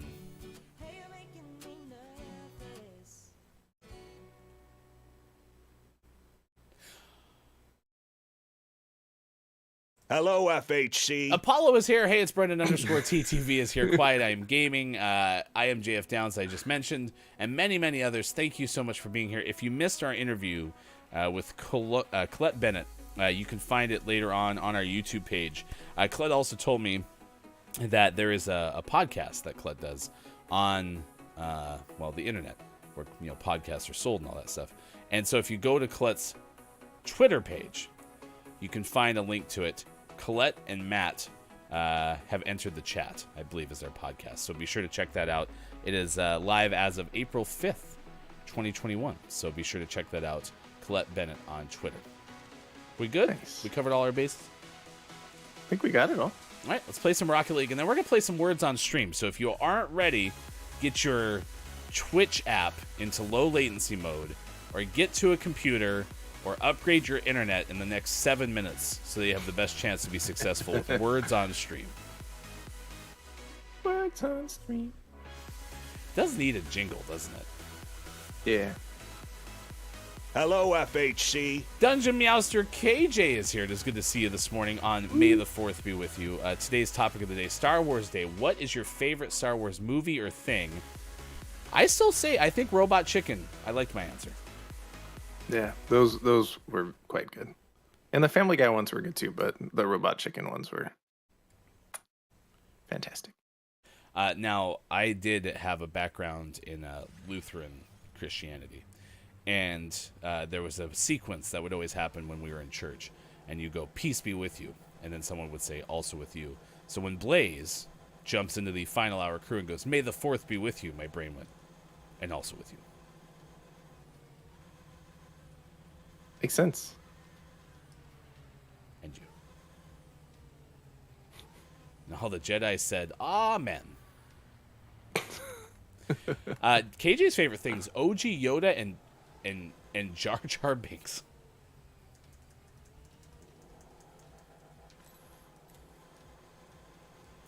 KJ? I'm sure everyone can get on board with Okay. KJ? Jar Jar Binks, huh? Also, what's wrong with the game? Are you moving? Nope. We're waiting for one more of their players to connect.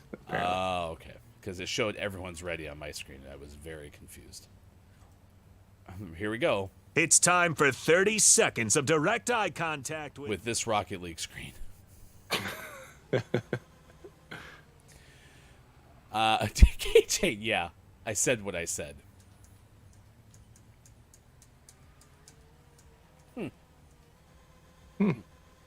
Interesting. So this is cool. Look at this landscape, though. I mean, wow, what a scene. There's a roller coaster back there. I want to go ride the roller coaster. Oh, good, that person left. What about that carousel? I've never noticed the carousel. There we go. Mike wanted us to just make Rocket League noises.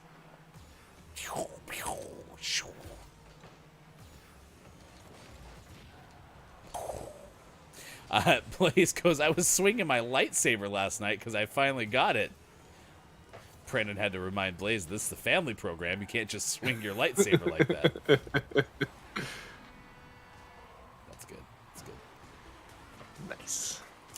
Downs goes, you can't lose if you can't start. Big brain. It's true. Big brain. Chris goes, I may have said that after building my lightsaber. You dropped the whole may the force be with you and also with you. Peace be with you. Peace be with you. That was also the other thing that I would do during that time because I was needing to entertain myself. So I would do the whole different emphasis on each syllable. So I'd look at one person and be like, peace be with you. And then the next person I go, peace be with you. All the way down to peace be with you. I really had to keep myself entertained. When you do the peace be with you, do you point at them like we do for birthdays?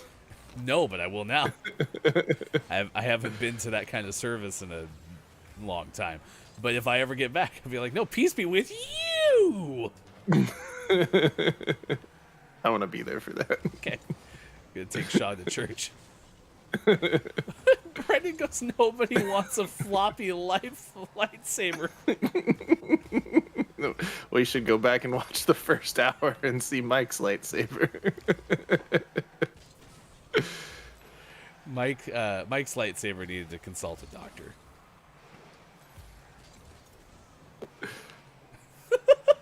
Mike wants me to go to church and go, morning, Christians.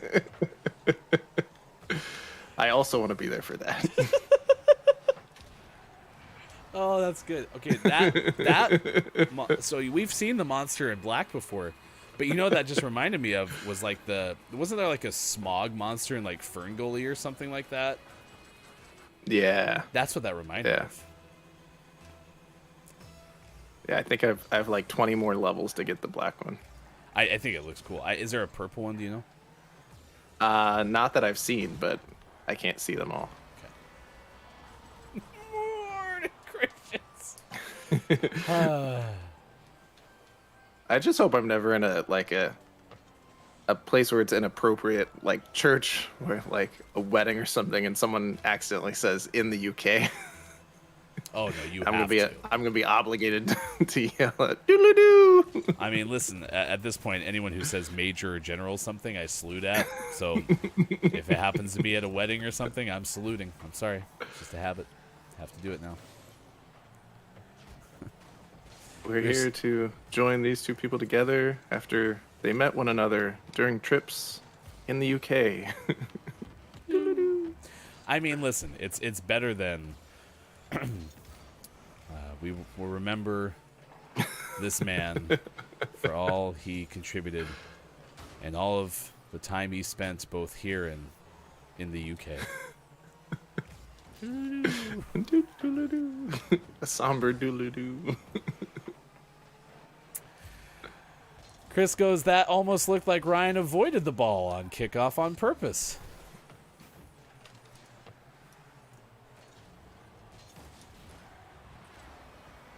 I say my wife every time someone says my wife.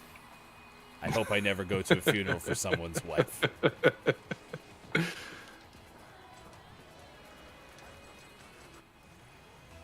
Towns goes first GMS on the road at church. Could we go to a church in the UK?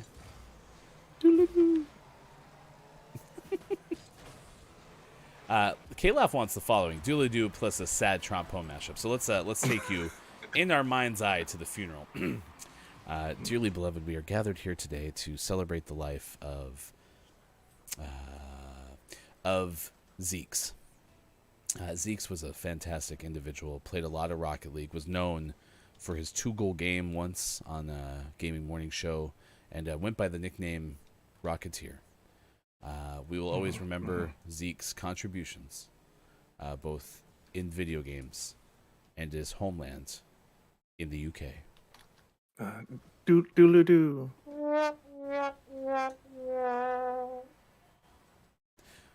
I was thinking you'd do it yourself, but I like where you went with that. That was good. That was good. Did I say dearly beloved? So you said it in a somber way, so it's okay. It's a wedding / funeral, Mike. Yeah. It's a doubleheader.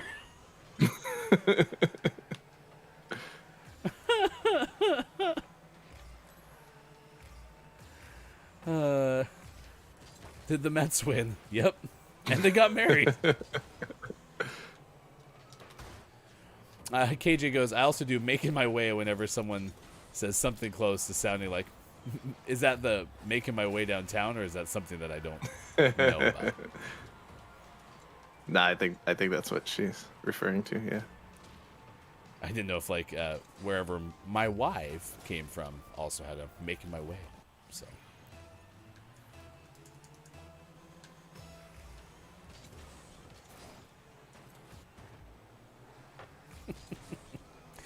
And you.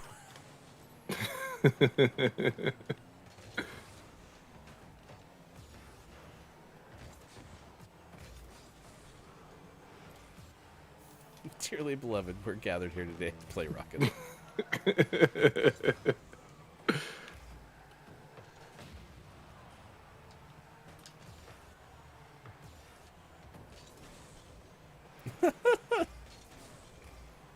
Till death do you part. Speaking of Segway. actual segue. Oh, nice work, K-Laugh. Nice work. Uh-oh. I'm gonna just set him up. Set him up, up. That's good. That's good. Yeah, I don't know the making my way thing, but I hope that somebody... Making my way downtown. Well, so if it's not that, then I hope somebody is using whatever KJ and Mike are referring to in Apollo and mixing it in with the Vanessa Carlton song. Somewhere, somehow, I hope that exists. All right, losers, but that's okay because it's 8:23, and we have some community games to play. After a long hiatus and without any demand whatsoever, we're going to pivot and play some Words on Stream today. So, Words on Stream. Words on Stream does seem like it should have like a theme song. Mm-hmm. It's true. Could go. If you are on, doo-doo. It's a short theme song.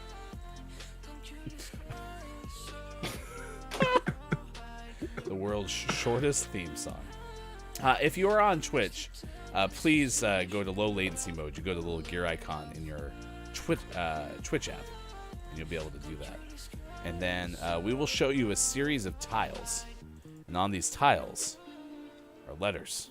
And using those letters, you should type in words into your chat. Okay? Good luck. We believe in you.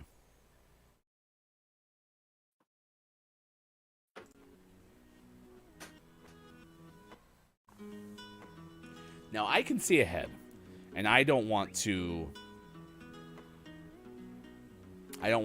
spoil anything. So, but if you're watching on Twitch, you can just type words that you see into the chat. Like, for example, Quiet just found fines after Downs found finesse.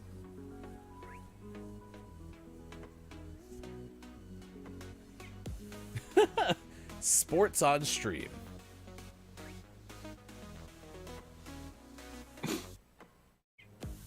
Putting my work keyboard away for 100% concentration. That's what we expect from you, Downs.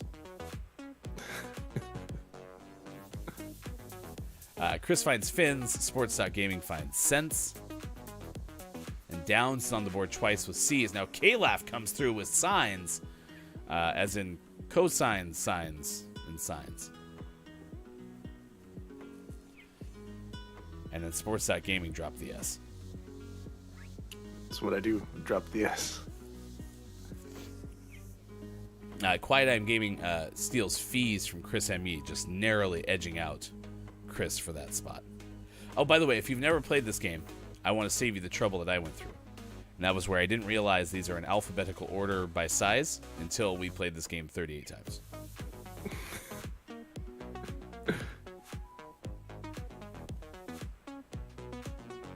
Downs is trying to get knees in, and EES.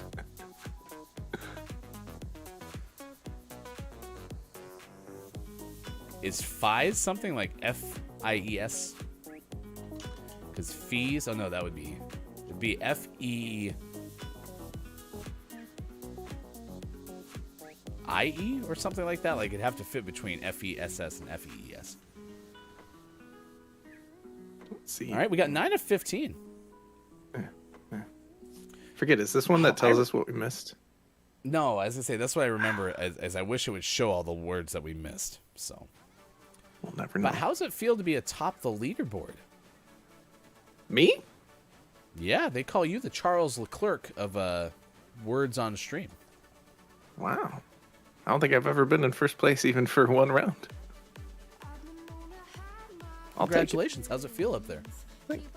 It's kind of like the bottom, but like the opposite. Yeah. You're like the engine that could to the caboose crew. Ooh. I kind of like it more in the caboose crew. There's less pressure. I think I'll throw this time. You are one of life's winners. We can end the game now. Congratulations, Sports.Game. No, I'm just kidding. We'll play another one. 16 stars for Sports.Gaming. Quiet, one less at 15. I am JF Downs on the podium with 14, so it's a tight race atop the table here. Chris M.E. is the captain of the caboose crew with K-Laugh in tow, 7 and 5 stars, respectively. Good luck. We go to round number 3, or level number 3. All right, Lookins Mike goes on his way to the dentist. Good luck, Mike. May you wear your crown. Good luck, Mike.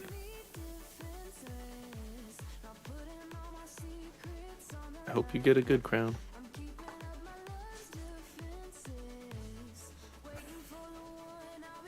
It's a very good crown. It has lots of jewels and stuff on it.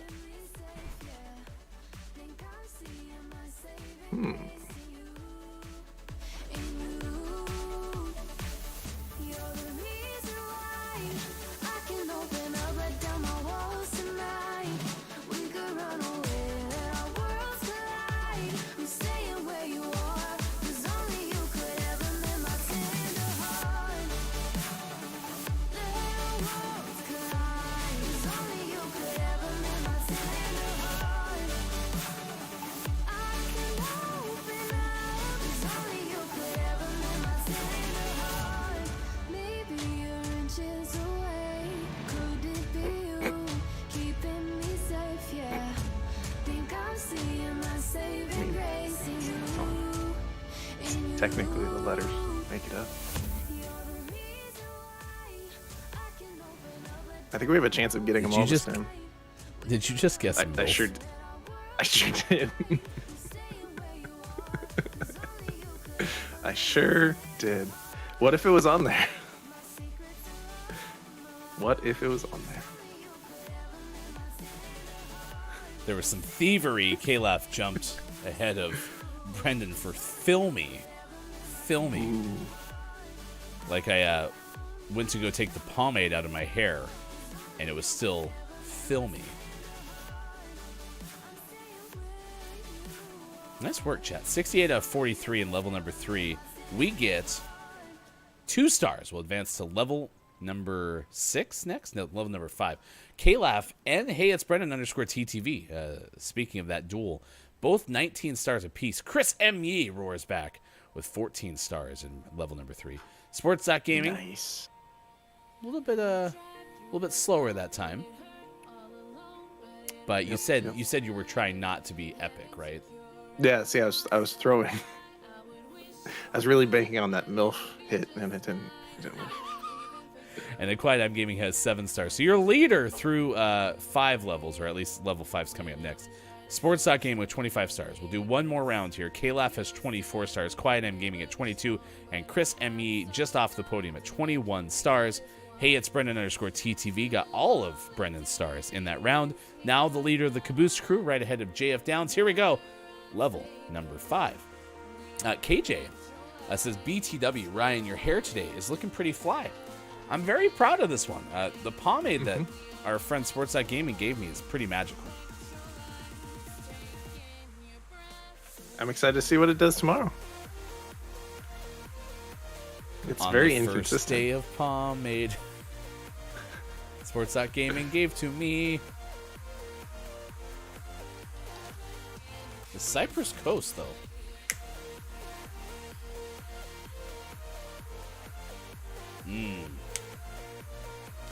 Bounds goes, I don't know any words with these letters from that last round.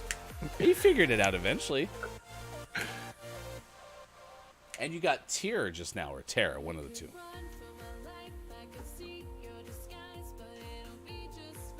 K.I.N.D Gaming got the big word with quarter.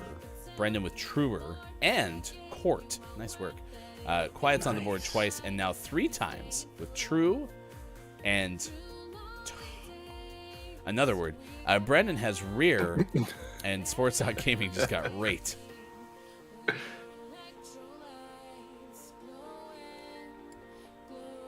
It's almost time. 3 more words. Can we do a sweep to round out this edition of Words on Stream? Can it happen? Who will be your champion? Rater from Quiet Gaming. Quiet might have a chance here.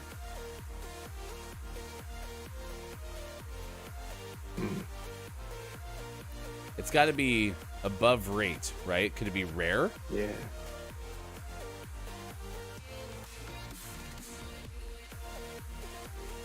Okay, you're welcome. Under true. Trut. I trut my stuff on the catwalk. Just kidding. 10 out of 11. We skipped 3 levels. The good news is it's over. Your winner for community games, Quiet Gaming. Whoa! Woo! K-Laugh Light comes roaring back and picks up a victory. Nice work. Very proud. Cracked. 51 stars after a 29-star level number 5. Hey, it's Brendan _TTV was also, if not nearly equally. Cracked. With 23 stars, finishes with 42. Your podium winners, Quiet, Brendan, and Sports.Gaming.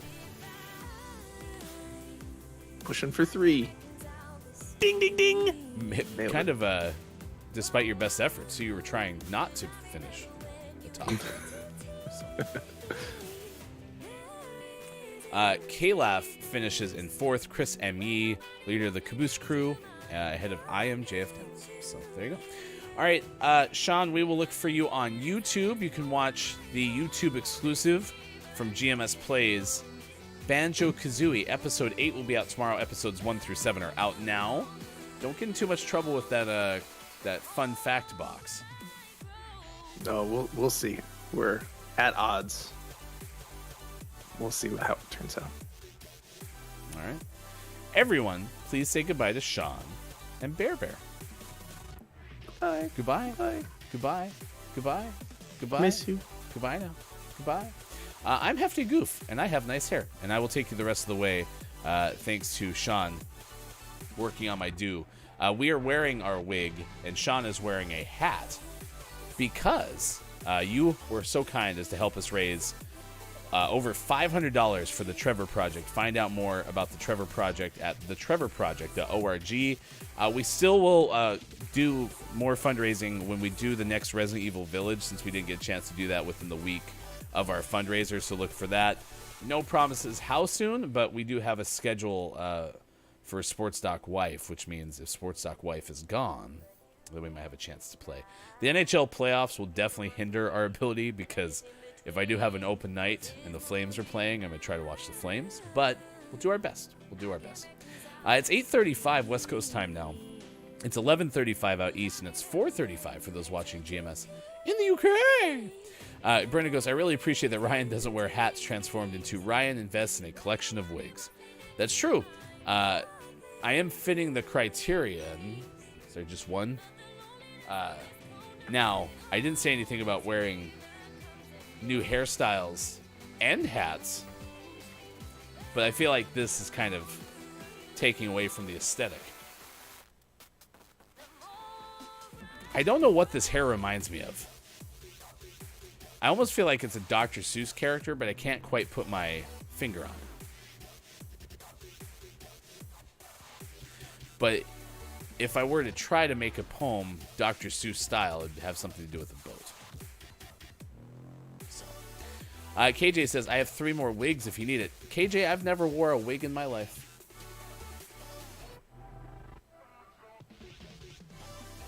But the magic pomade allows for me to have beautiful hair. So I'd be interested to see what selection of hair that you think my pomade could give me.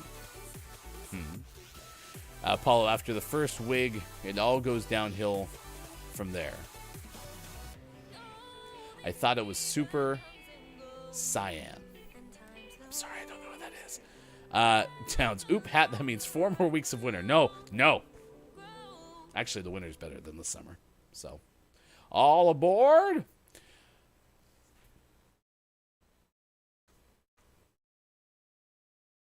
It's Dragon Ball Z, Ryan. Of course. Yes, of course. Brendan, I should share with y'all a pic of some of the best wigs I've ever worn. You should, or put them in our Discord. That would be pretty okay. I like how this hat just kind of chills. Like, I feel like it's pinned into my hat. So, I will send pics for the selections of hair you might get with Sean's magic pomade. There you go, KJ. Oh, there goes the hat. It was a good run. It's a good run. Mike had to leave, as you've maybe seen in this final hour crew. Hello to the FHC. Appreciate you being here. Hello, FHC. He had lost it. He was eating cinnamon bears first hour. Mike was gonna be here the whole show, and was eating cinnamon bears and pulled out a crown from one of his teeth. So he is literally in the dentist chair right now. So that's why Mike will not be here for this at this hour. Let's see what Micah would have told you about if Mike was here. He would have told you about a story from The Guardian. Gatorade, writes the headline writer. Florida couple calls for help after Can-Do alligator drinks Diet Cokes. I repeat. Headline writer says Can-Do alligator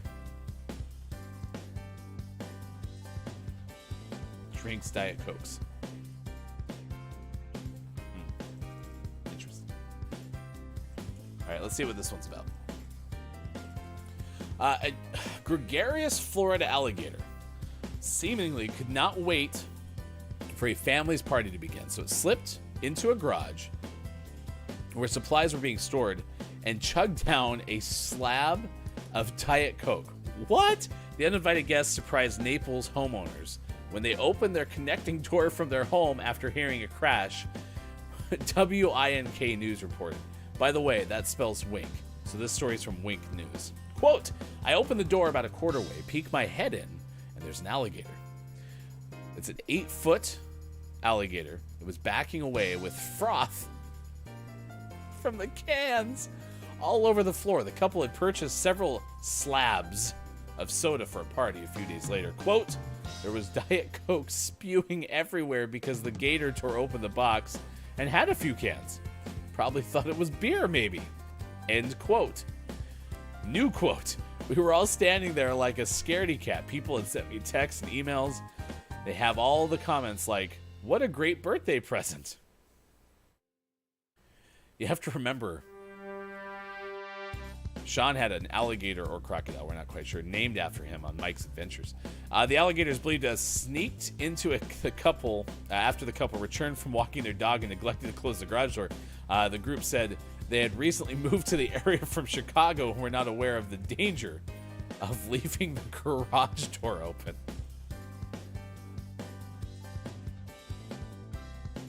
Wow. What in the flying, fiddling fart is a can-do alligator? Hey, it's an alligator that's determined, Apollo. There was like an ad back in the day where it ended in Diet Coke. I can't remember any more of the jingle, but that Coke, or that actor in the commercial is now going to be replaced by this can-do alligator. It's going to freeze frame on the froth. I love the froth of the Diet Coke cans sitting on the ground. That's so good. If you move to Florida... Step 2. Read the instructions. You got to know what to do when you get down there. Wow. That's at this hour with Luke and Smiko, who's getting a crown. If you missed it earlier in the show, we had Colette Bennett join us from The Street, a senior reporter for them. And we talked about basically the arms race that is video games. We've many times on the show during the Gaming Morning Show, Morning Gaming News, brought you stories of Sony or Microsoft buying different game studio, and one of those two studio or company CEOs said something about the fact that they are not in an arms race with one another. Not in an arms race. They're just trying to buy more other studios than the other one is. And so we asked Colette about that. We also talked about Netflix. And Colette had recently written about the Facebook metaverse, or the meta metaverse. And so we were trying to figure out exactly what the heck that thing is. So it was a good interview. We'll have it posted on our YouTube page. You can subscribe, youtube.com/gamingmorningshow. Thank you to the nearly 200 who have. And while you're there, watch the latest episodes of GMS Plays Banjo and Kazooie, which are out now. My favorite part, other than just watching Sean play a game that Sean really knows well, which has been just a enjoyable adventure, because I don't like single-player games very much, so getting to watch those games be played through the eyes of somebody who's just much better at it than me and knows so much about that game has been interesting. But then I like the trailers, like the last time on Banjo-Kazooie. It's been really, really fun. So check it out, and if you are able to, the thumbs up and the comments and all that stuff, super helpful as well. Apollo goes, it's not an arms race. We're just trying to buy more capital to undercut the competition on a monopoly on the market. That's it, though. We're not trying to have more in our arsenal than the other guys. We're just trying to have more studios. No idea what to do. Nothing to see here. We are talking about Star Wars Day. I'm not, like I said, into the Star Wars thing that much, but the thing that I realized is people were talking in the pre-show and later on throughout the course of the first hour and whatnot. It's just how much Star Wars there is, even if you've never really been into the movies. For example, Lego Star Wars was brought up by Groggy or Die. I played those games all the time on my PlayStation Portable back when I had it. In fact, I probably know more little nuanced trivia things about Star Wars and Indiana Jones because of having played those games. Because I never was someone who watched the movies too attentively. I remember going to when they re-released the first three Star Wars movies in the theater, or maybe it was just the New Hope one. It was after the prequels came out. What ended up being episode 1, 2, and 3. I think they saw some success from those, so they decided to release A New Hope, I can't remember what it's called, in the theater. And I was still in high school, or I was spending summers home in between college. And honestly, I didn't do that very much. I'm guessing I was in high school. And I fell asleep. And so I don't know if it was just because it felt a little antiquated for my, biased self. Being like, this is so old. I don't remember. But I also fall asleep a lot in movies, so I don't know if that's also necessarily a commentary on the movie or if that's a me thing. All of this to say, one of my favorite things about Star Wars is the Robot Chicken bits about that. And then someone, I think it was Papa Paws, brought up the Family Guy Star Wars thing, which I have seen, and that's pretty entertaining too. Quiet says it was definitely at least the first two Star Wars. That was the first time that I saw them. There was a back-to-back showing at a drive-in theater. Man, I want to do a drive-in theater. I haven't done one of those since 04-ish. And it was so much fun. We watched that movie Over the Hedge with the squirrel and the turtle. It was based on a comic strip, I want to say. We watched that on an impromptu vacation with some friends because we were supposed to go someplace and that fell apart, so we just decided to go somewhere else. Deeb is here. Good morning to you, Deeb. It's good to see you. Thank you for being part of the final hour crew this morning. Hello, FHC.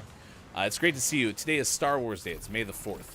So we're asking you, hey, which is the best Star Wars movie or thing? We also learned that Palpatine will likely be in the Obi-Wan Disney Plus series, We also learned that Obi-Wan has a new trailer that's out today, I believe, is what we've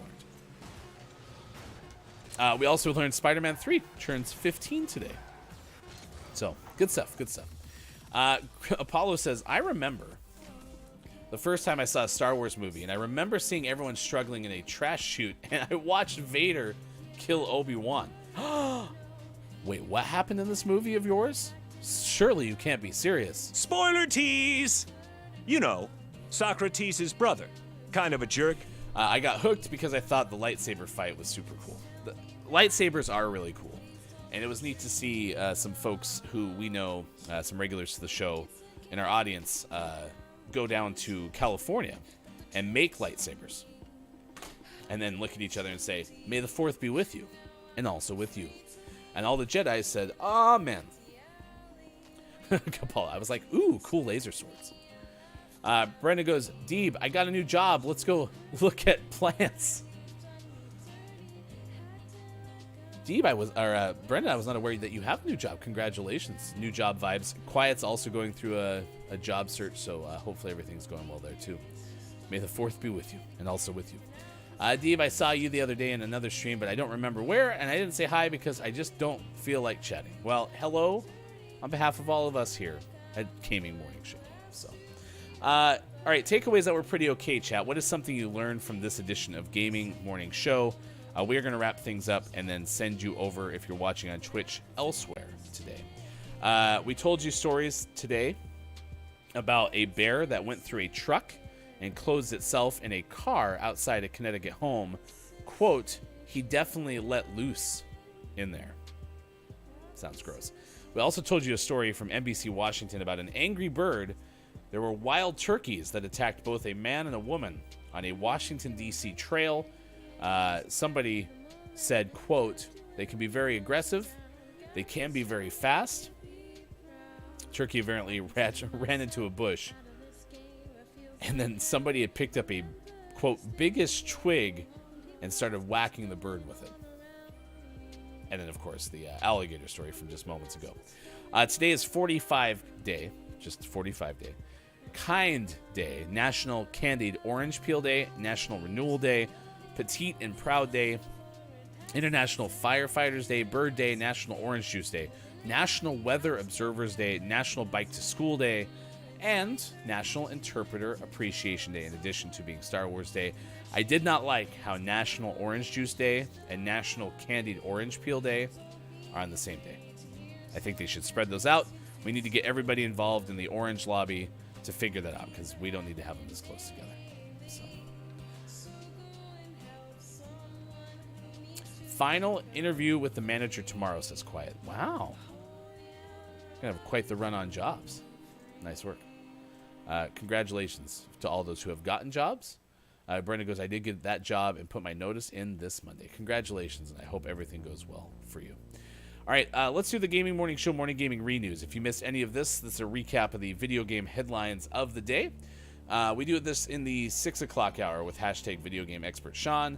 He's not here. Neither is your Vice video game expert, Maiko, or your speaker of video games, Austin Attack. So I, lowly person with green hair, will just tell you that Prince of Persia, The Sands of Time remake has development shifting to the original developer, according to Wesley LeBlanc of Game Informer.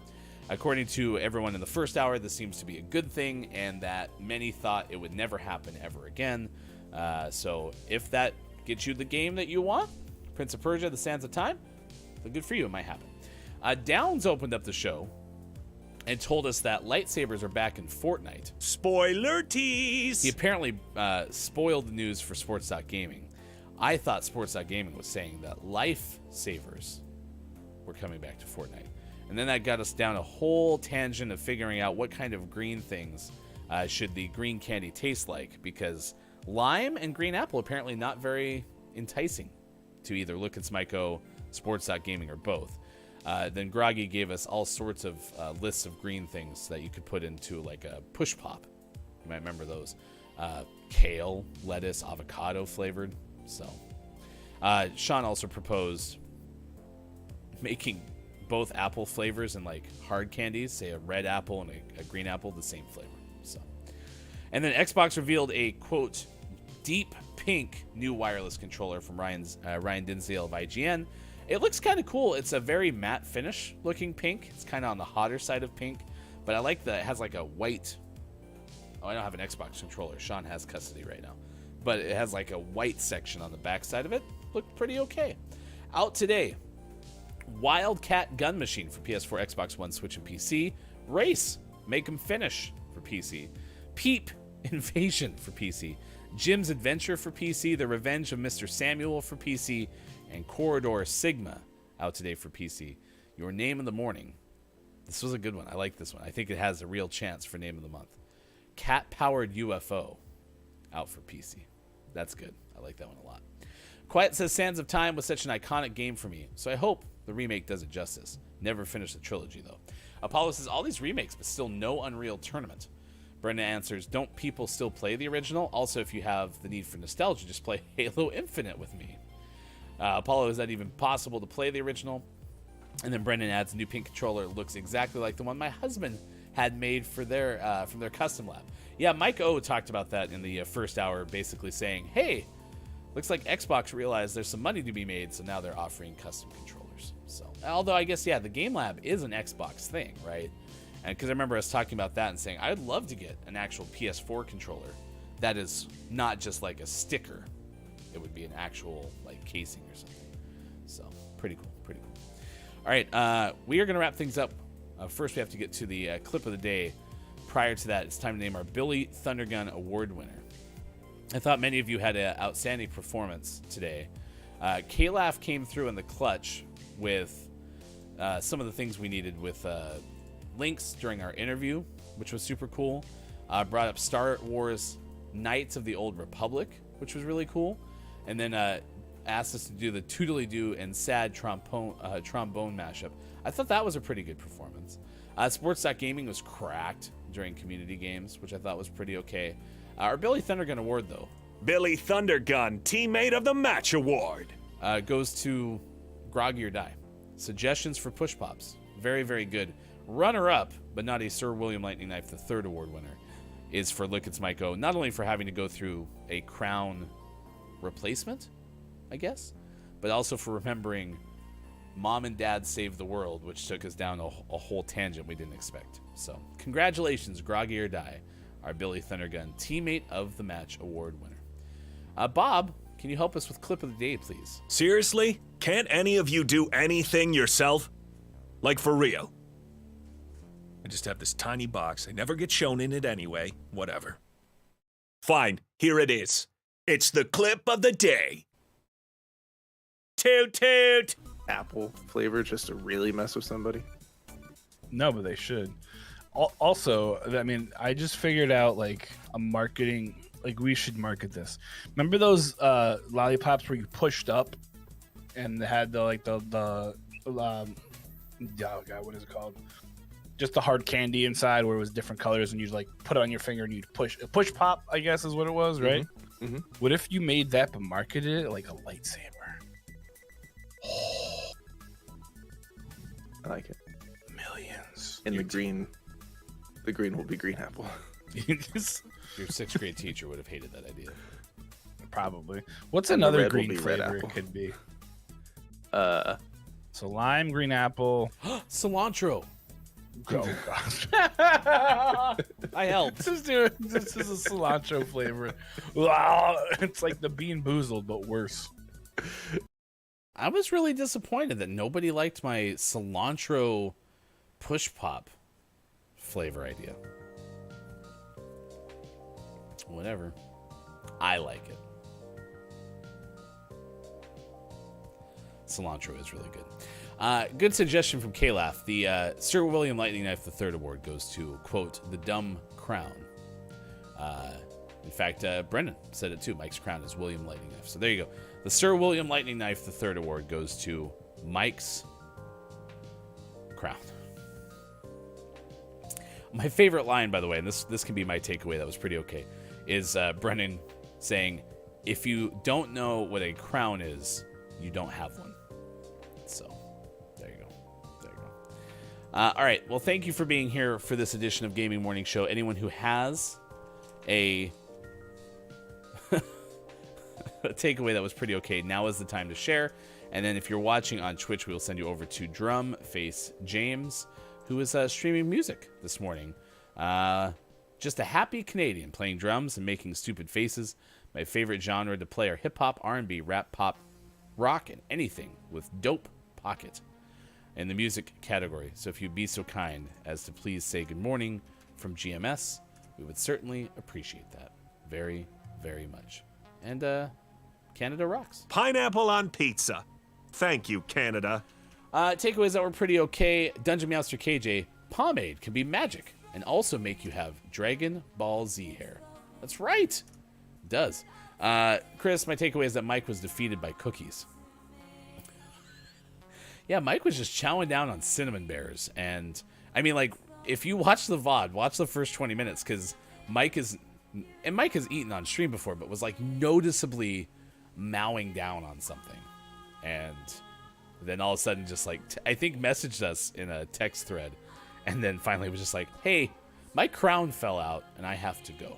So, Brendan goes, I don't know, maybe if it was like a lime cilantro lollipop, maybe it would be good. I get the impression Deeb was not a fan, though. Cilantro push pop. Mike's crown. That's good. Apollo, of course, the person who suggested cilantro-flavored candy would be the same person to eat moldy bread. Coleslaw is moist cabbage. Yeah, at the end of the day. Hefty is so wrong. Also, Dearly Beloved is going to start replacing What's Up, everyone? Yeah, that's true. That's true. Hey, may the 4th be with you. And also with you. My takeaway is cilantro push pops from Deep. That's good, too. That's good, too. Thank you for being here. We'll try again tomorrow, as we do Monday through Friday, 6 to 9 a.m. Pacific time. I didn't even mention in sports, all the international NFL games were announced today. Your Denver Broncos at the Jacksonville Jaguars in the UK coming up in October, among other games that were announced today. It's today, Wednesday, from KJ. Oh boy, feels like a Monday. Hope you get through it. Thank you for being here. Brendan, and also with you. All right. Thank you again, Colette Bennett, for also joining us to talk video games and the arms race that isn't an arms race. We'll see you on Thursday.